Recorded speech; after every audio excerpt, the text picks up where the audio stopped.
हाँ जी। तो क्या बात कर रहे थे हम कल की क्लास के अंदर?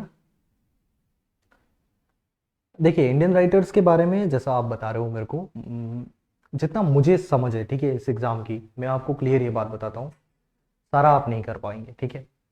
बहुत ज़्यादा डिटेल्स में अगर आप जाने जाएंगे, जैसे कि फॉर एग्जांपल मैं आपको बताऊँ एक राइटर के बारे में, तकरीबन 10-10, 15-15 उनकी ऐसी रचनाएं हैं जो इम्पोर्टेंट हैं, जहाँ पे आरपीएससी की नज़र जा सकती है क्या।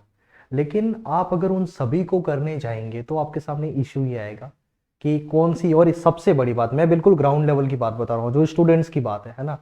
होता ये है, उन्होंने आर के नारायण की एक दो नॉवेल्स का नाम याद करा, फिर मुल्कराज आनंद की 4-5 नॉवेल्स उन्होंने पढ़ी, फिर आगे जैसे ही वो वहाँ से मूव करे, फिर आगे वो अमिताभ घोष पे। तो अमिताभ घोष और इन सब के ऊपर आने के बाद क्या होगा, कब अमिताभ घोष की रचना जो है वो आर के नारायण में जा रही है, कब आर के नारायण की रचना जो है वो एम आर आनंद के अंदर आ रही है। तो ये समस्या रहती है, ठीक है। उसके लिए देखो, ऐसा नहीं है, मैं आज ये जो क्लास तुम्हारे लिए लेके आया हूँ इसके अंदर सारा है, जितना भी कंटेंट जहां पर भी एग्जामिनर जा सकता है वो सारी चीजें मैंने इस आज की क्लास के अंदर इंक्लूड की है। लेकिन आपको सभी नहीं पढ़नी है, मैं इसके अंदर बताता जाऊंगा आपको क्या क्या चीजें आपको याद करके जानी है, वहां पर एग्जामिनर का फोकस रहेगा, ठीक है। अच्छा, एक बात और है, ये क्लास अपनी आज ऑनलाइन भी अपलोड होने वाली है, तो मैं जो हमारे ऑनलाइन रीडर्स हैं उनको भी मैं आपको बता देता हूँ एक बात। ये आज की जो हमारी क्लास है वो स्पेसिफिकली आपका जो लिटरेचर का पोर्शन है उसके अंदर इंडियन राइटर्स, जो एंग्लो इंडियन राइटर्स हैं, उनके बारे में कुछ आपको जानना है। तकरीबन 15 राइटर दे रखे हैं इस एक क्लास के अंदर।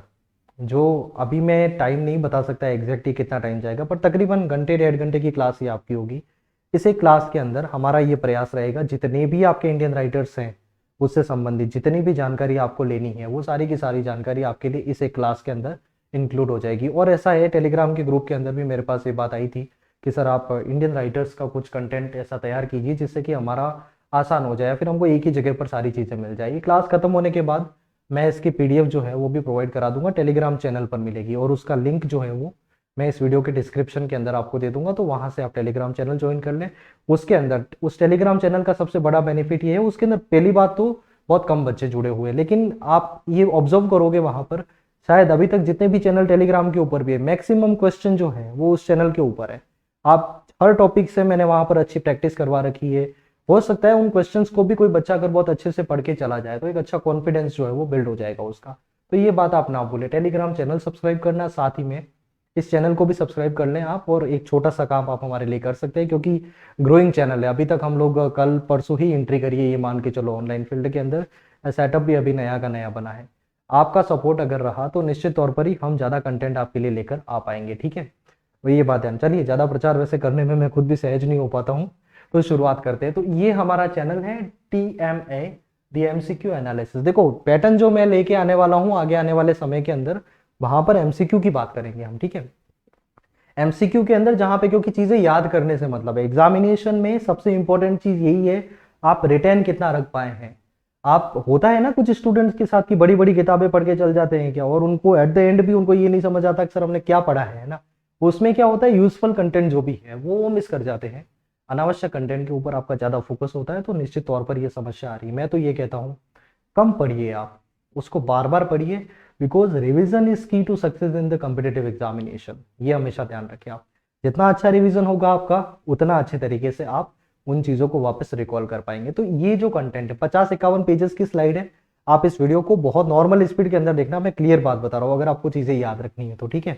एंड सेकेंड चीज, इसको एक बार और देख लेना एग्जाम से पहले, और जस्ट बिफोर और 2 और 3 डेज ऑफ एग्जामिनेशन आप एक काम करें, इस वीडियो की जो भी स्लाइड है, इसकी पीडीएफ जो मैं उसकी बना रहा हूँ, वो पीडीएफ जो है आप टेलीग्राम चैनल पे ऊपर जाके एक बार उसको देख लेना और अच्छे से पढ़ के चल जाना। इस बात का मैं अ, खैर क्लेम तो नहीं कर सकता कि सब कुछ इसके अंदर से आएगा, लेकिन बहुत कुछ इसके अंदर से आपको मिल जाएगा, ठीक है। उसके लिए क्या करना है, आपको एक बार पुनः इसको एग्जाम से पहले देख के चल जाना, सारी चीजें आपके दिमाग में वापस आएंगी। और बहुत अच्छा अरेंजमेंट है, आप ये मान के चले टॉपिक का, हमने अवार्ड्स को भी पूरा सेक्शन उसका अलग किया है।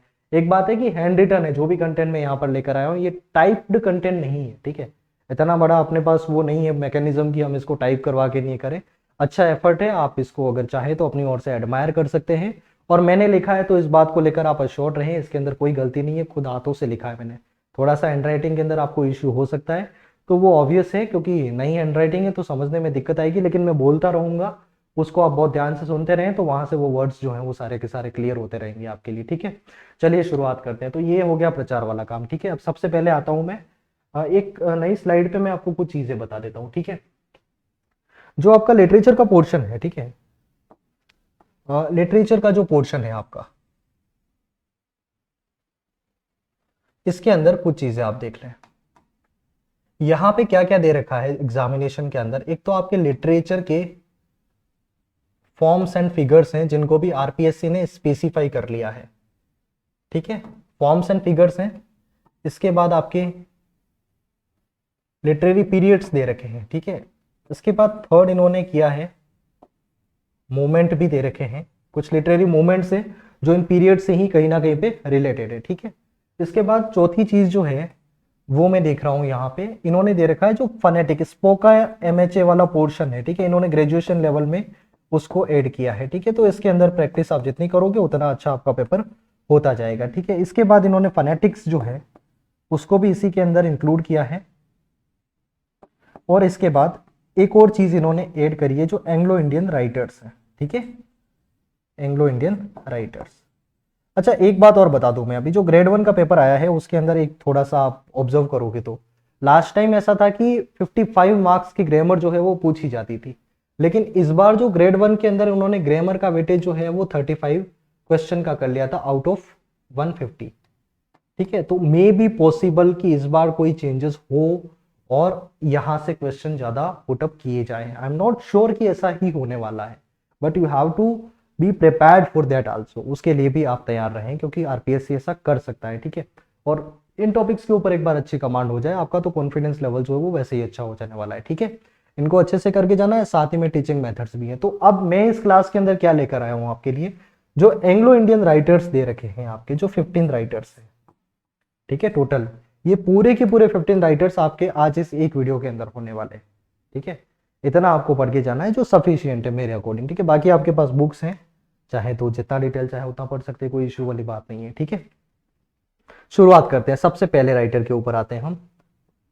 रविंद्रनाथ टैगोर की बात कर रहे हैं, ठीक है। ये फर्स्ट राइटर है और टाइटल है सर इंग्लिश लिटरेचर के अंदर इनका कोई मुकाबला नहीं है। अगर इंग्लिश लिटरेचर की बात करूं, जितना इन्होंने अपने पीछे एक लेगेसी छोड़ के गए हैं, आप जानते ही हो इन सारी चीजों के बारे में, मैंने अलग से भी इनके बारे में बात करी थी। तो इनके बारे में अच्छी चीजें अपन को याद होनी चाहिए, ठीक है। अच्छा एक बात और, डेट ऑफ बर्थ सर याद करे या नहीं करे सारों की, तो मैं कहता हूं देखिए मत उलझिए आप ज्यादा, है ना। उसके कारण ये है कि क्योंकि आप एक की करोगे, दो की करोगे, कितने की करोगे, 15 राइटर्स की डेट ऑफ बर्थ आप एग्जैक्ट याद करने जाओगे तो देर आर चांसेस कि आप उनको भूल जाए, ठीक है। तो उन चीजों में हाथ नहीं लगाना जहां पर, और बहुत कम संभावना रहती है भाई डेट ऑफ बर्थ से उन्होंने प्रश्न पूछ लिया भाई रविंद्रनाथ टैगोर जो है वो उनका जन्म किस तारीख को हुआ था, ठीक है। अगर ऐसा प्रश्न आ जाता है तो मैं ऐसा बता रहा हूँ मैक्सिमम पॉसिबिलिटी ये है ज्यादातर बच्चे उस क्वेश्चन को गलत करके आएंगे, ठीक है। इसलिए ज्यादा उसमें नहीं उलझना। आपसे हो रही है तो ठीक है, नहीं हो रही हो तो leave it and move forward, okay. चलिए रविंद्रनाथ टैगोर के बारे में बहुत कम डिटेल्स हैं। आप मेरी ओर से जो मैंने शॉर्ट एंड स्वीट मैटर जो सिर्फ एग्जाम ओरिएंटेड है उसको लेकर आया हूं, देखिए आप इसको। इनका जन्म जो है वो 7 मई 1961 को हुआ है, ठीक है। 7 मई 1961 को इनका ये डेट ऑफ बर्थ है। इसके बाद जो उनका डेथ हुई थी वो हुई अगस्त 7 1941। सो मोटा मोटी हम देखें तो इनका जो लाइफ स्पेन रहा है वो रहा है 80 ईयर्स, ठीक है। तो उन 80 ईयर्स के अंदर इन्होंने लिटरली क्या क्या एक्सेप्ट, जो लिटरली तौर पे इन्होंने क्या क्या अपनी ओर से ऐसे अचीवमेंट लिए हैं उन्हीं की बात करने वाले हैं, ठीक है। इनके फादर का name Debendranath Tagore. General knowledge के अंदर भी जब आप जीएस की तैयारी करते हैं तो वहां पर भी कई बार आप इस नाम को पढ़ेंगे, ठीक है। बहुत बड़ा नाम है देवेंद्रनाथ टैगोर। और उनकी मदर का नेम जो है वो है सरला देवी, ठीक है। ये दो चीजें आपको याद रखनी है। बड़े राइटर है तो इनके पेरेंट्स का नाम आप याद रख सकते हैं, ठीक है। चलिए, is regarded as titan among the Anglo Indian writer. मैं पहले से ही बता चुका हूं टाइटन क्यों कहा जाता है इन्हों, क्योंकि इनके मुकाबले मतलब नोबेल प्राइज सर, ये वो समय था जिस समय ब्रिटिशर्स के अंदर ये बात बसी हुई थी उनके जहन में बहुत अच्छे तरीके से कि इंग्लिश जो है ना, वो सुपीरियर मानते थे पहली बात उस लैंग्वेज को, और इंडियंस को वो इंफीरियर मानते थे। ये बात किसी से छुपी हुई नहीं है, और हम इंडियंस का इसमें बहुत ज्यादा एक्सप्लॉइटेशन हुआ भी है ना। लेकिन उस समय पे एक वेस्ट बंगाल से अपना जो रीजन है, बंगाल रीजन से एक बंदा निकलता है और वो गीतांजलि जैसा दी बेस्ट कलेक्शन जो है वो लिटरेचर को देखी जाता है। उस समय W.B. यीट्स जो है उनके शब्दों के अंदर भी आप देखोगे तो उन्होंने बहुत अच्छे अच्छे शब्द कहे रविंद्रनाथ टैगोर के लिए, लेकिन उन सारी चीज़ों के बारे में हम डिस्कस कर नहीं सकते क्योंकि हमको कम समय के अंदर ज़्यादा कंटेंट लेना है। तो ये एक अचीवमेंट था उस समय, नोबेल प्राइज इंग्लिश लिटरेचर के अंदर किसी भी इंडियन के लिए लेना, it was not an cup of T for everyone, है ना, ये सबके लिए नहीं था सर, है ना, बहुत मुश्किल काम था, बट इन्होंने वो चीज़ कर दिखाई। ये बात हमको ध्यान में रखनी है। सेकंड, इनके कुछ राइटिंग के ट्रेट्स देख लेते हैं हम, मतलब इनकी राइटिंग के अंदर क्या क्या चीज़ें, फिर से बता रहा हूँ नहीं बनेगा क्वेश्चन यहाँ से, पर फिर भी पढ़ लीजिए, क्योंकि अगर नहीं बताया गया ये सारी चीज़ें आपको किताबों के अंदर मिलेगी, हो सकता है आपके मन में ख्याल आए कि सर कम बताया है हमको ये सारी चीज़ें, ये आएगा। और मैं कह रहा हूँ हर किताब वाला जो है वो अपनी ओर से इन चीज़ों को इंक्लूड करेगा, क्योंकि उसे अपनी किताब की लेंथ भी बड़ी करनी है और वो चाहता है कि जो भी हो उसकी किताब के अंदर ही आए। वो उन क्वेश्चन की भी तैयारी करता है जो टफेस्ट लेवल का पूछा जाए, हम उनकी बात नहीं करेंगे, हम वो बातें करेंगे जहां पर एग्जामिनर टू द पॉइंट सोच सकता है। ठीक है, आई बात समझ में? चलिए यहाँ पे देखो, बहुत इनको रीडिंग करके मैं यहाँ से निकल रहा हूँ। यूजेस ऑफ फैंसी, फैंसी का मतलब इमेजिनेशन, कल्पना का बहुत ज्यादा इस्तेमाल किया इन्होंने। रेडियंट क्लियरिटी, बिल्कुल स्ट्रेट फॉरवर्ड क्लियरिटी इनकी बातों के अंदर, जो भी इन्होंने सोचा है वो उन्होंने लिखा है, ज्यादा कुछ इधर उधर वाली बात नहीं है ना इनके पास, हर चीज। अप्रोप्रिएट डिक्शन, डिक्शन मतलब जो यूज ऑफ वर्ड्स है उनका, है ना, आप देखोगे तो अच्छा है, मतलब एक एवरेज रीडर भी उसको पढ़ सकता है। और कुछ रचनाएं ऐसी भी हैं जिनमें इन्होंने एक स्तरीय शब्दों का इस्तेमाल किया है, तो वो पढ़ना सभी के बस की बात नहीं होती है। आप अगर जनरल मतलब इतना ज्यादा फैमिलियर नहीं है तो कुछ वैसे भी हैं, और बाकी इन्होंने, इनका मेनली मैं आपको बात बता रहा हूँ, इनको टाइटल से जाना जाता है, ambassador of, ambassador between east and west इनको कहा जाता है। उसका रीजन क्या है, जो ईस्ट और वेस्ट का जो कल्चर है ना, क्योंकि लैंग्वेज जो है वो एक कल्चर को दूसरे कल्चर को समझने में बहुत ज्यादा हेल्प करती है। ठीक है, इन्होंने क्या करा, इंग्लिश लैंग्वेज को, और इन्होंने दोनों लैंग्वेज के ऊपर इनकी इक्वल कमांड थी। इनकी जो बंगाली है उसके अंदर भी इन्होंने काफी कुछ लिखा, और साथ में इन्होंने इंग्लिश के अंदर भी बहुत सारा लिखा है। इन दोनों चीजों को ध्यान में रखेंगे आप, तो आप ये कह सकते हो कि जो भी इनको नॉर्मल अपने एक ऐसी, उस समय आप देखोगे कि ज्यादातर जो हमारी पब्लिक थी उनको इंग्लिश के ऊपर उनकी इतनी अच्छी कमांड नहीं हुआ करती थी। ठीक है, तो अब वहां की जो बंगाली जो लोकल लैंग्वेज है उसके अंदर तो लोग अच्छे फैमिलियर थे, उनके लिए उन्होंने वो लिखा। और इसके बाद जो अपर क्लास है, जो इंग्लिश जिनकी अच्छी समझ थी जिनकी, उनके लिए भी इन्होंने अच्छे अच्छे क्रिएशंस दिए। ठीक है, तो यहाँ क्या हो गया सर, एक ही इंसान है, फीलिंग्स एक ही है, अलग अलग लैंग्वेजेस के अंदर है, तो फिर वो दोनों से कनेक्ट हो रहे हैं क्या, है ना, मतलब वेस्टर्न सोसाइटी से भी कनेक्ट हो रहे हैं वो, और साथ ही में जो ईस्टर्न है ना उससे भी वो कनेक्ट हो रहे थे। तो ये चीज हम देखते हैं उनके अंदर, अप्रोप्रिएट डिक्शन है। और इसके बाद ये बहुत लाइन बहुत इजी है, क्योंकि शब्दों को थोड़ा मैंने इजी किया है यहाँ पे, wrote whatever he felt.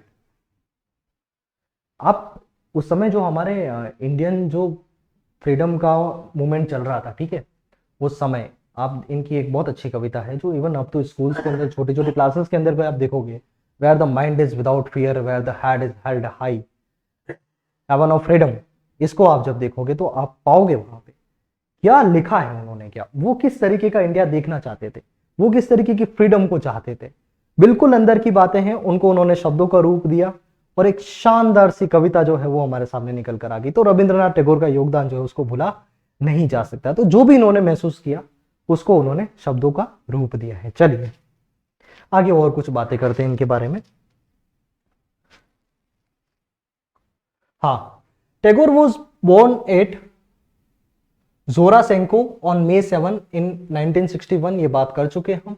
इसके बाद इनके कुछ टाइटल्स हैं जिनसे इनको जाना जाता है। हैंडराइटिंग में इश्यू हो तो आप मेरे शब्दों को ध्यान से सुने, है ना, जिससे आपको थोड़ा बहुत समझ में आता रहे। ठीक है, इनको क्या कहा जाता है, India's greatest man of letters, ये इनको कहा जाता है। सेकंड, ग्रेट स्कॉलर थे ही, ऑब्वियस बात है ना। इसके बाद educator, ambassador of friendship between east and west, ये बात मैं आपको पहले भी बता चुका हूं, इनको फ्रेंडशिप का अम्बेसडर जो है वो भी कहा जाता रहा है। इसके बाद द सन ऑफ इंडिया के नाम से भी इनको जाना जाता है।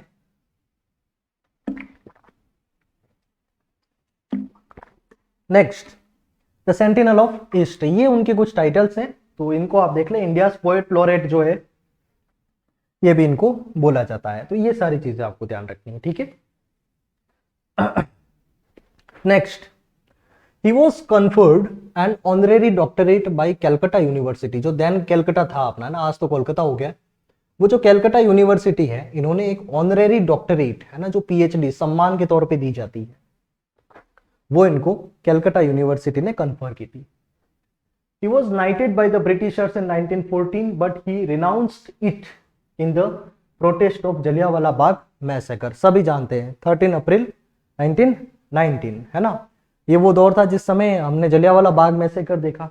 नाइट जो है वो ब्रिटिशर्स हमारे यहाँ के लोगों को एक उपाधि दिया करते थे जिसको अपन नाइट होना बोलते थे। यहाँ पे he was knighted, उनको भी ये नाइट की उपाधि दी थी इन लोगों ने। लेकिन क्या हुआ, मैं पहले से ही बता चुका हूं, पैट्रियटिज्म, आप ये कह सकते हो कि it is somewhere the synonym of Rabindranath Tagore. इतना पैट्रियटिज्म इनके काव्य के अंदर, इनकी रचनाओं के अंदर भरा पड़ा है।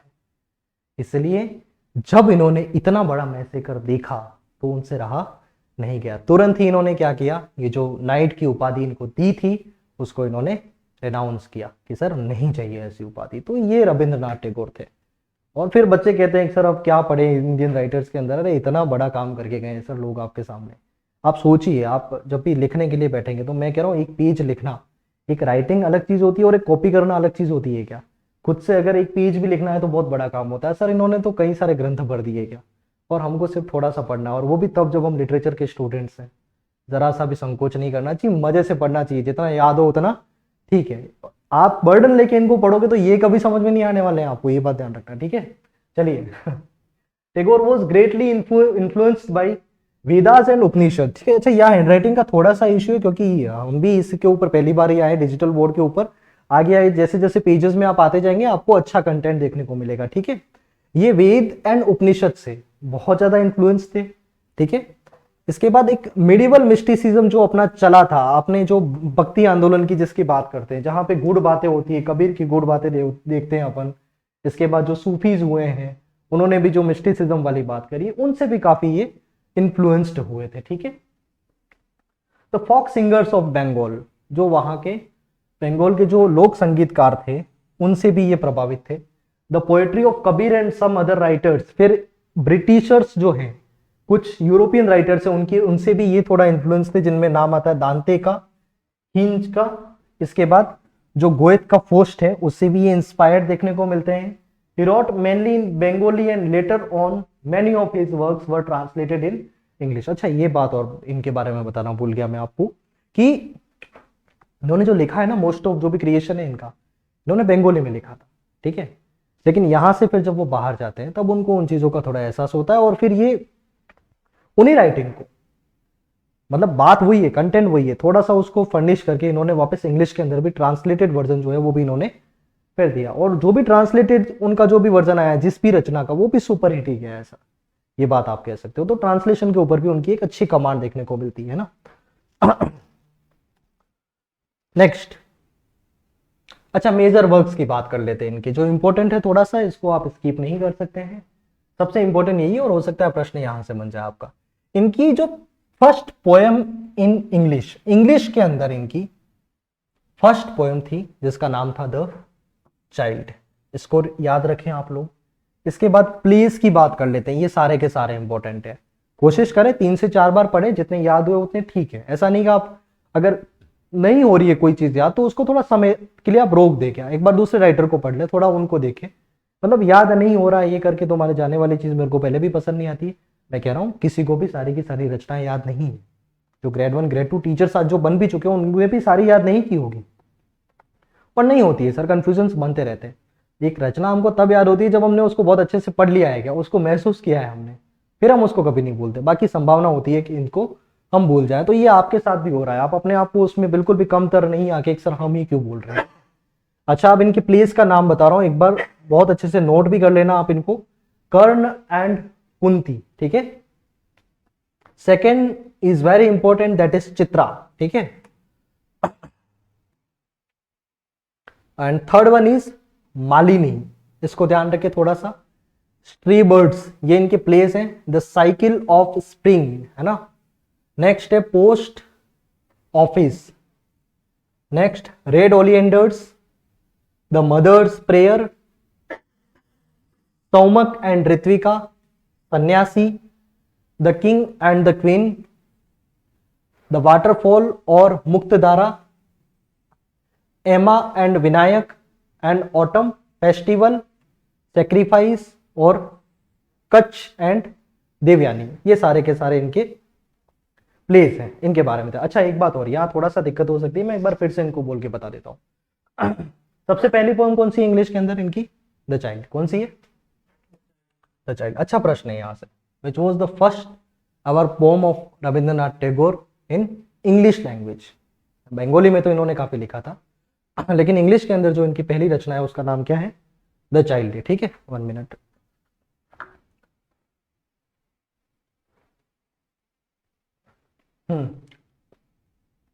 नेक्स्ट हम आते हैं कर्ण एंड कुंती। प्ले एक बार फिर से रिवाइज कर रहा हूं, इनको देख लेना अच्छे से। सेकंड है चित्रा मालिनी, इसको थोड़ा यहां पे मैं और लिख देता हूं,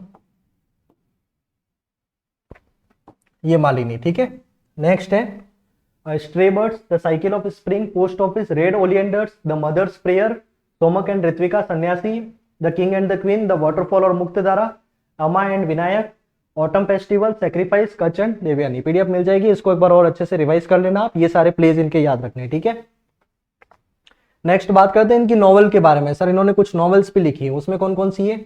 द रेक, ब्रोकन टाइज, माशी, the home and the world, hungry stones and गोरा।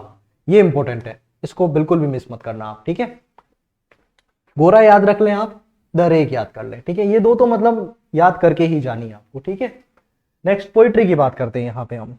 पोइट्री के अंदर क्या क्या चीजें सबसे इंपॉर्टेंट है, इसको बिल्कुल भी नहीं भूलेंगे आप, गीतांजलि, सॉन्ग्स ऑफरिंग, सबसे पहले ये याद होनी चाहिए आपको। सेकंड क्रिजेंट मून, इसको भी याद रखेंगे। Lovers gift, crossing, the fugitive and other poems, fruit gathering, और उसके बाद है द गार्डनर। ये सारी चीजें एक बार मेरे साथ बोल लीजिए, है ना। नॉवेल्स कौन कौन सी हैं? द रेक, ब्रोकन टाइज, माशी, the home and the world, hungry stones, गोरा। ठीक है, पोएट्री में गीतांजलि, इसका इंग्लिश मीनिंग होता है सॉन्ग ऑफरिंग, है ना, इसका ट्रांसलेटेड जो है वो। फिर crescent moon, lovers gift, crossing, the fugitive and other poems, fruit gathering and the gardener. हो गया क्लियर? चलो आगे बढ़ते हैं यहां से। अब देखना, ये यहां से आपके बहुत इंपॉर्टेंट क्वेश्चन बनने वाले हैं, और ये क्वेश्चन वाली स्लाइड ही आप ये मान के चले इसको आप। He was awarded Nobel prize in literature for his collection of poems, और उसका नाम क्या है? गीतांजलि। ठीक है, गीतांजलि के लिए इनको क्या मिला था? नोबेल प्राइज मिला। Most famous pome of this collection, इसकी जो मैंने अभी आपको बताया भी था कि सबसे इंपॉर्टेंट उसकी जो पोम है वो कौन सी है? Where the mind is without fear. ठीक है, इसको ध्यान रखें, और इसी को हम कहते हैं द हेवन ऑफ फ्रीडम। ठीक है, 35 नंबर की पोम है ये इस पूरे कलेक्शन के अंदर। इसका नंबर कौन सा है? 35। ठीक है, ही एस्टैब्लिश्ड अ फेमस स्कूल, इसको ध्यान रखिए आप, शांति निकेतन। शांति निकेतन को एस्टैब्लिश किया ना इन्होंने, ये 1901 में इन्होंने की थी एस्टैब्लिश। ठीक है, 1901 के अंदर इन्होंने शांति निकेतन को एस्टैब्लिश किया था। थोड़ा पेन का कलर चेंज कर लेता हूं मैं। हाँ, शांति निकेतन 1901 में बोलपुर के अंदर किया था इन्होंने, बंगाल में। लेटर ऑन इन 1920 के अंदर आपने अब इसको एक फेमस यूनिवर्सिटी के नाम से जाना होगा, जिसको आज हम किस नाम से जानते हैं? विश्व भारती, है ना, यूनिवर्सिटी के नाम से हम जानते हैं इसको। ठीक है, Vishwa Bharati university. He wrote national anthem of 2 countries, ये बात और उनके बारे में ध्यान रखें, 2 कंट्रीज का इन्होंने क्या लिखा है? नेशनल एंथम लिखा है। पहला इंडिया का जन गण मन, और उसके बाद सेकंड बांग्लादेश का भी इन्होंने नेशनल एंथम लिखा है। क्या नाम है उसका? अमार सोनार बंगला। ये इनका 2 कंट्रीज का नेशनल एंथम लिखने का भी क्रेडिट इनके पास है। तो ये सारी चीजें आपको रविंद्रनाथ टैगोर के बारे में याद रखनी है। ठीक है, अच्छा मैं एक बार थोड़ा और रिवाइज करवा लूँ उनको, क्योंकि याद भी करना है हमको, सिर्फ पढ़ने से कुछ नहीं होने वाला है। ठीक है, तो रविंद्रनाथ टैगोर, इनका जन्म 7 मई 1961, 7 अगस्त 1941, 80 ईयर्स का life span. Debendranath Tagore father, Sarla Devi mother. He is regarded as, उनको क्या माना जाता है?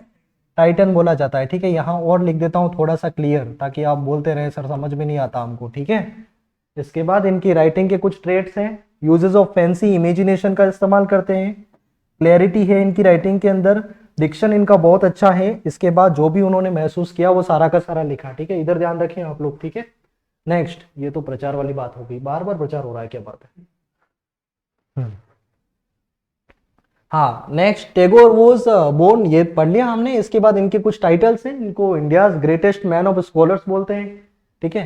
Great scholar and educator, ambassador of friendship between east and west, ये बोला हमने। इंडिया के पोएट लोरेट भी इनको कहा जाता है। द सन ऑफ इंडिया है और द सेंटिनल ऑफ ईस्ट है। ये सारी बातें याद है वैसे ही आपको, अच्छा बोल रहे हो, ठीक है।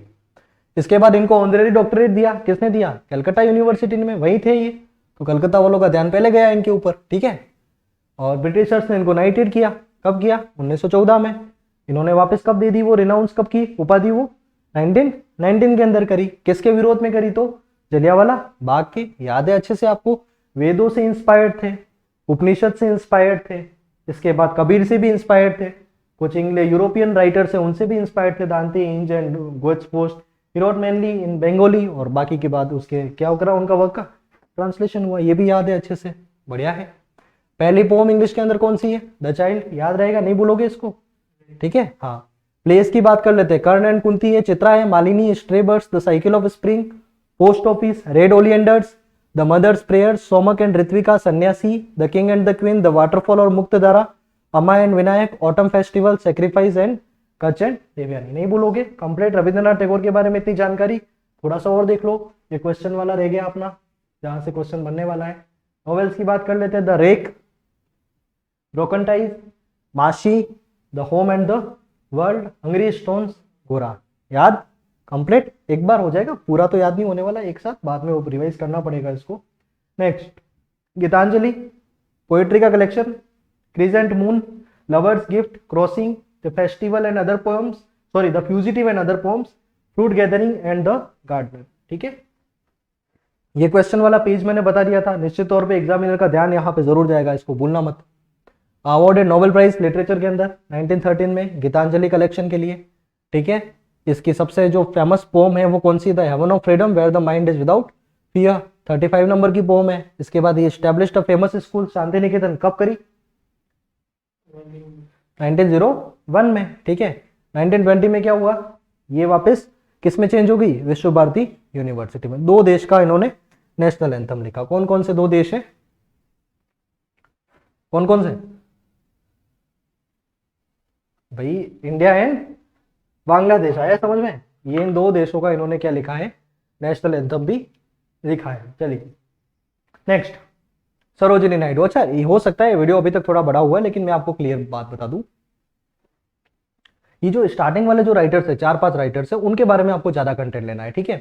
और रविंद्रनाथ टैगोर के बारे में तो ऑब्वियसली था ही। अब धीरे धीरे जैसे जैसे हम आगे बढ़ते जाएंगे, फिर कंटेंट कम होता जाएगा राइटर्स के बारे में, और हैंड राइटिंग भी अच्छी होती जाएगी मेरी, ठीक है, क्योंकि पहली बार जब ट्राई किया था उस समय थोड़ी सी खराब आई थी, ये बात मैं भी जानता हूँ। चलिए सरोजिनी नायडू के बारे में बात कर लेते हैं। नाइटिंगेल ऑफ इंडिया, भारत की इनको कोकिला भी कहा जाता है।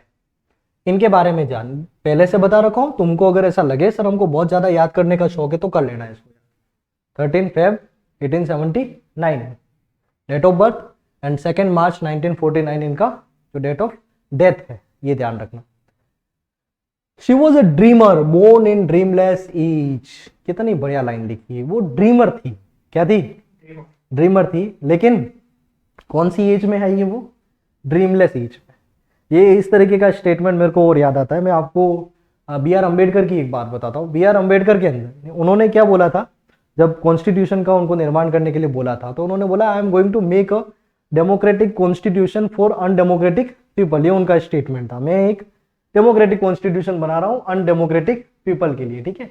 इसी तरीके की बात मेरे को उससे याद आ गया था। चलिए, she was a dreamer in dreamless age. वो एज ऐसी थी, सुनिए मेरी बात आप, वो एज ऐसी थी जहां पर मतलब ड्रीम देखना, क्योंकि गुलामी में जी रहे थे हम लोग, ठीक है। 1879 के अंदर आप देखोगे, 1949 के अंदर इनका तो तकरीबन वो गुलामी वाला समय था, और फ्रीडम का जो मूवमेंट चल रहा था वो समय था, ठीक है। वो उस समय एक इंसान के लिए अपने ड्रीम्स को पूरा करना उतना सही नहीं हो रहा था। तो ये वो बंदी थी जो यहां पर ड्रीमलेस एज के अंदर एक ड्रीमर जो है वो हमको देखने को मिलती है। सेकंड है, she was an ardent versatile and profound genius. किसी भी तरीके से इस बात को इग्नोर आप नहीं कर सकते हैं, ठीक है। नेक्स्ट, फादर इनके हैं डॉक्टर अघोरीनाथ चट्टोपाध्याय, कर लेना याद अगर इच्छा हो तो, और मदर है इनकी सुंदरी देवी, ठीक है। नेक्स्ट, इनके टाइटल्स ये पूछे जा सकते हैं आपको। द नाइटिंगेल ऑफ इंडिया के नाम से किसको जाना जाता है, भारत कोकिला किसको कहा जाता है, और सिंगर ऑफ सॉन्ग्स, ये इनको 3 टाइटल हमको याद में रखने हैं। ठीक है, 3 चीजें याद है, the nightingale of India, Bharat Kokila and singer of songs. अच्छा, इसमें क्या क्या चीजें याद रखनी है आपको, ये भी सारा नहीं पूछेगा, क्वेश्चन नहीं बन रहा है यहाँ से, बस ये टाइटल वाला ध्यान रखें आप, Bharat Kokila, the nightingale of India and singer of songs. ठीक है, आगे बात करते हैं। देखिए थोड़ा थोड़ा राइटिंग अब अच्छी होती जाएगी, समझ में आने लगेगा आपको। She was an active politician. देखो इन्होंने जितना लिटरेरी जो इनका रोल रहा है, जो साहित्य में इनका जो योगदान रहा है, उससे कई ज्यादा गुना बड़ा योगदान जो है इनका पॉलिटिक्स में भी रहा है। ठीक है, तो इसलिए ये उतना लिख नहीं पाए, कम ही है इनकी राइटिंग, अपन देखेंगे आगे जाके। एक एक्टिव पॉलिटिशियन थी ये। Later on in her life she became first Indian women to preside the Congress conference. Kanpur का जो कांग्रेस कॉन्फ्रेंस का सेशन हुआ था 1925 में, जहां तक मुझे याद है, हाँ 1925 ही है। उस समय ये फर्स्ट इंडियन वुमेन थी जो क्या बनी थी, कांग्रेस की अध्यक्ष बनी थी। उससे पहले एनी बेसेंट थी, लेकिन वो इंडियन नहीं थी। ठीक है, तो ये 1925 के अंदर फर्स्ट इंडियन वुमेन थी जो क्या बनी, कांग्रेस की प्रेसिडेंट बनी। और letter on in her life she became governor of UP also. ठीक है, तो यूपी की ये बात क्या बनी थी, गवर्नर भी बनी थी। ये 2 चीजें इनके बारे में ध्यान रखें। इसके बाद इनके नाम से जुड़े हुए हैं सर एडमंड गूस। ठीक है, Edmund Gosse and sir Arthur Symons. इनका क्या लिखा है यहाँ पे, एक second,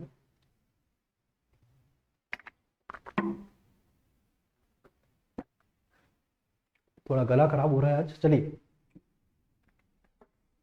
Edmund Gosse and sir Arthur Symons, इसको मैं थोड़ा और लिख देता हूं यहाँ पे। ये जब इंग्लैंड में गई थी पढ़ाई करने के लिए, इन दोनों ने introduced her to the members of rhymers club. ये पोएट का एक क्लब था, राइमर्स क्लब से इनको सरोजिनी नायडू को इंट्रोड्यूस किसने करवाया, आर्थर साइमंस और साथ ही में एडमंड गूस ने। ठीक है, इसके बाद ये जो राइमर्स क्लब है उसको फाउंड किसने किया था, मतलब उसकी स्थापना किसने करी थी, तो फिर WB यीट्स और अर्नेस्ट राइज। ठीक है, ये चीज आपको याद रखनी है, एक बार इस पेज को आप लोग पढ़े।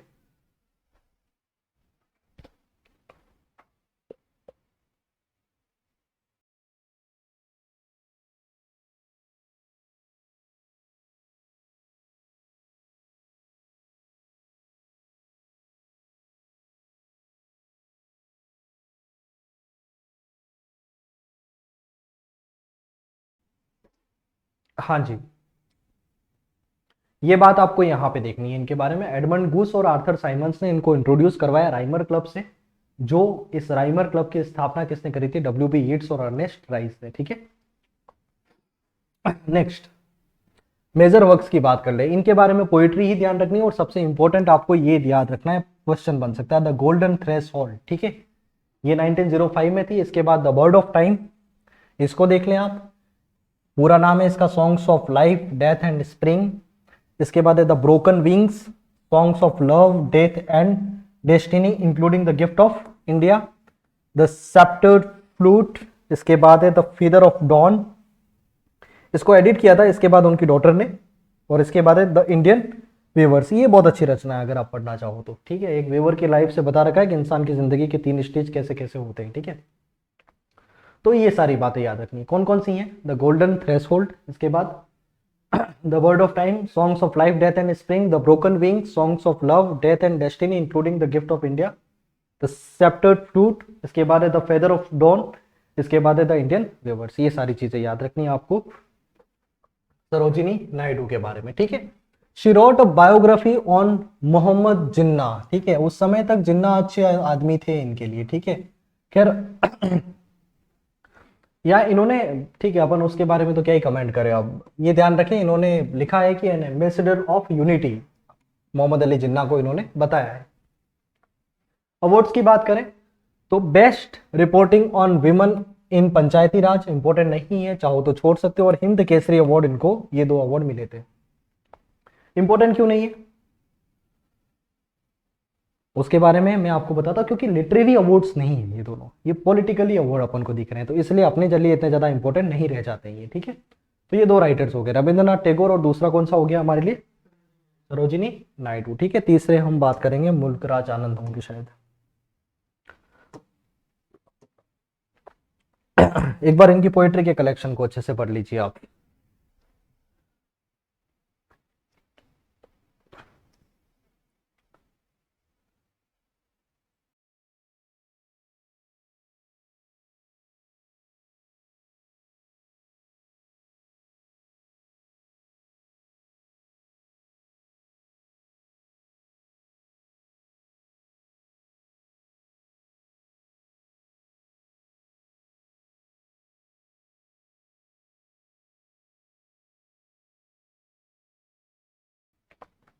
हाँ जी, ठीक है। तो ये हो गया the golden threshold, the bird of time, the broken wings, the sceptred flute, the feather of dawn और द इंडियन वीवर्स।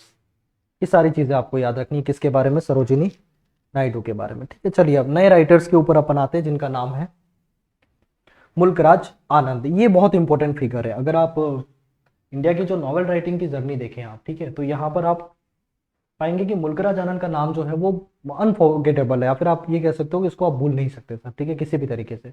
नॉवेल्स के ट्रायो के अंदर भी इनका नाम आता है। जानते हैं इनके बारे में कुछ चीजें। 12 दिसंबर 1905 ये इनका डेट ऑफ बर्थ है, और इनका देहांत है वो हुआ था 28 दिसंबर 2004 को। ठीक है, born in Hindu Kshatriya family. जन्म इनका कहां पे हुआ था? हिंदू क्षत्रिय फैमिली के अंदर, और वर्तमान पाकिस्तान का जो एरिया है पेशावर। क्लियर? नेक्स्ट, हे स्ट्रांगली अपोज्ड अनटचेबिलिटी। बहुत इंपॉर्टेंट चीज है, ध्यान रखना है इस दोनों लाइन को आप। एक तो इन्होंने अनटचेबिलिटी के ऊपर बहुत अच्छा लिखा है। अनटचेबल जो इनकी एक नॉवेल है, आप देखोगे उसके अंदर बखा नाम का एक कैरेक्टर है, वो किस तरीके से उन सारी सफरिंग से जाता है, ठीक है, वो उनकी एक बड़ी रचना है। और उसके बाद कास्ट डिस्टिंक्शन जो है उसके ऊपर भी इन्होंने बहुत लिखा है, इंडियन सोसाइटी। और उसके बाद जो डाउन ट्रोडन जो सेक्शन है अपना, मतलब जो गरीबी से काफी नीचे आता है, उन सेक्शंस को भी ध्यान में रखते हुए इन्होंने अच्छी अच्छी रचनाएं जो है वो लिखी हैं एम आर आनंद ने। He was influenced by Irene Adler. ठीक है, जब ये यूरोप में गए थे उस समय आयरिनी एडलर से इनकी मुलाकात हुई थी, उनसे थोड़ा इंस्पायर्ड हुए और उन्होंने एम आर आनंद को मोटिवेट किया कि आप अपनी राइटिंग को थोड़ा आगे बढ़ाएं और एज ए नॉवलिस्ट आप अपना करियर जो है वो शुरू करें। तो थोड़ा उनसे इंस्पायर्ड थे। ऐसा नहीं बोल सकते वो नहीं होते तो ये नॉवलिस्ट नहीं बनते, बट उन्होंने उस पेशन को समझा आयरिनी एडलर ने इनके। In his writing he uses stream of consciousness techniques most. अच्छा, ये आपके एक जो लिटरेरी मूवमेंट्स हैं उसके अंदर भी आप ये चीज देखोगे स्ट्रीम ऑफ कॉन्शियसनेस के बारे में। ये क्या है? बेसिकली जेम्स जॉयस ने अपनी राइटिंग के अंदर बहुत ज्यादा इसको इस्तेमाल किया था। इंडिया के अंदर भी कुछ राइटर्स हैं जिसमें सबसे फोरमोस्ट अगर मैं कहूँ तो अनीता देसाई की नॉवल के अंदर आप वो चीज देखेंगे। इसके बाद उधर यूरोप के अंदर भी वर्जीनिया वुल्फ हैं, उनको आप देखेंगे। ठीक है, तो इन्होंने स्ट्रीम ऑफ कॉन्शियसनेस का इस्तेमाल किया है। उसी तरीके से एम आर आनंद जो है उन्होंने भी अपनी ओर से स्ट्रीम ऑफ कॉन्शियसनेस मतलब क्या होता है मैं इसको समझा दूं तो फिर एक केओस होता है दिमाग के अंदर। मतलब एक इंसान नॉर्मली बैठा है, ठीक है, उसके दिमाग में कई सारे सोच चलती रहती है लगातार, ना कोई उसका एक जगह पे आके स्टॉप नहीं आता उसके उनमें। जो भी दिमाग में चल रहा है वो सारा का सारा वो क्या कर रहे हैं, इसको लिख रहे हैं शब्दों के तौर पे। ठीक है, तो वो स्ट्रीम ऑफ कॉन्शियसनेस होता है। मतलब एक इंसान जागरूकता में क्या क्या चीजें सोचता है उन सारी चीजों को शब्दों में बयां करना। ठीक है, ये सारी बातें तो ये हमको नजर आता है। राइटर्स की जो इनर मोस्ट फीलिंग्स है ना उनको एक्सप्रेस करना, आप सीधा सा ये समझ सकते हैं। ठीक है, नेक्स्ट आते हैं हम। Work as a script writer for BBC in London. ये थोड़ा इंपॉर्टेंट है। लंदन के अंदर जो मैगजीन है बीबीसी, इसके लिए इन्होंने क्या काम किया था? स्क्रिप्ट राइटर का काम किया। Next, he was inspired by. इसके बाद उनकी राइटिंग किन किन से इंस्पायर्ड हुई? तो फिर ध्यान रखिए इसको, टॉल्स्टॉय, जॉन रस्किन है, मॉरिस हैं, और उसके बाद जो इंडियन है गांधी जी। तो इनसे भी ये काफी इंस्पायर्ड थे। ठीक है, तो किन किन से इंस्पायर्ड हुए?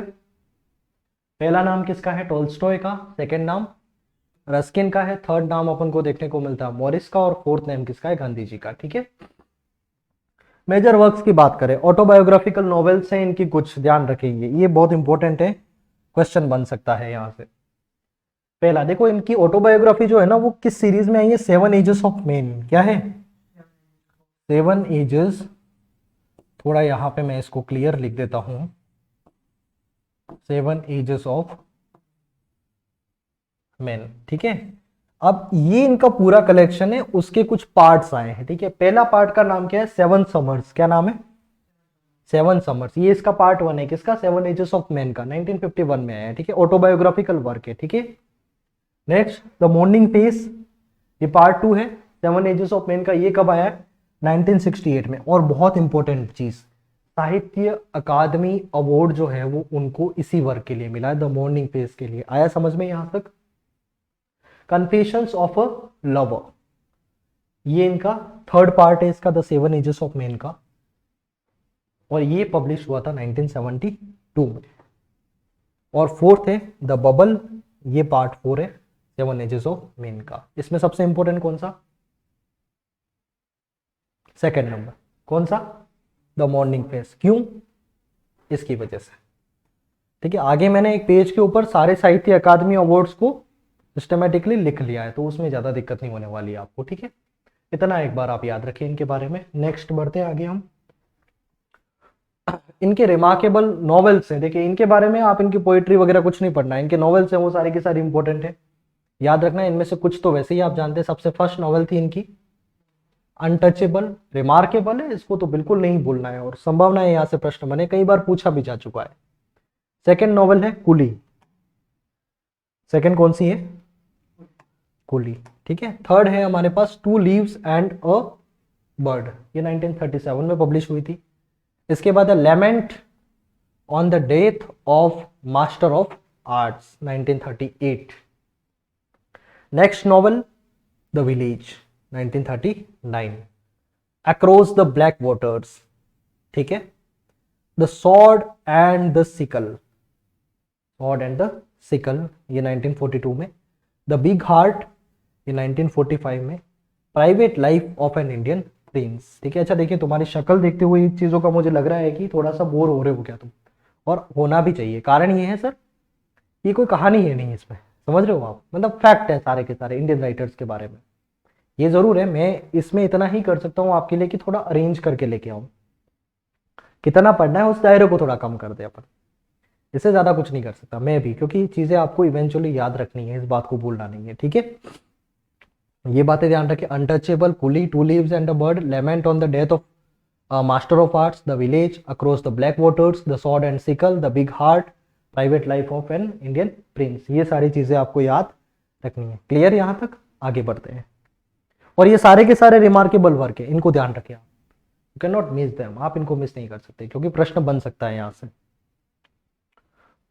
इसके बाद the old woman and the cow, जिसका नाम था उस काउ का गोरी, ठीक है, 1960 में पब्लिश हुई थी ये। इसके बाद the road, 1963, the death of a hero, ये इनके कुछ नॉवेल्स थी।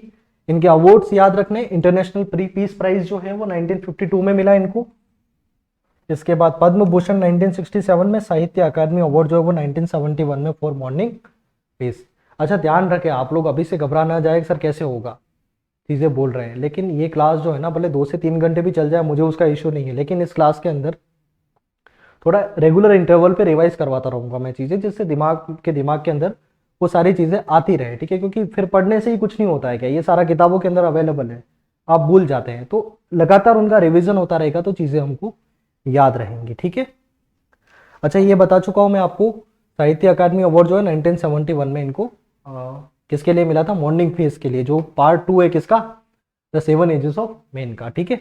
पद्म भूषण 1961 में, इंटरनेशनल पीस प्राइज 1952 में। एक और इंपॉर्टेंट राइटर आ रहे हैं आपके सामने, आर के नारायण, ठीक है। एक बार इन सारे वर्क को आप पढ़ लीजिए, 2 मिनट का मैं आपको समय देता हूँ, इनको पढ़ लीजिए एक बार, रिमार्केबल नॉवेल्स के अंदर क्या क्या है।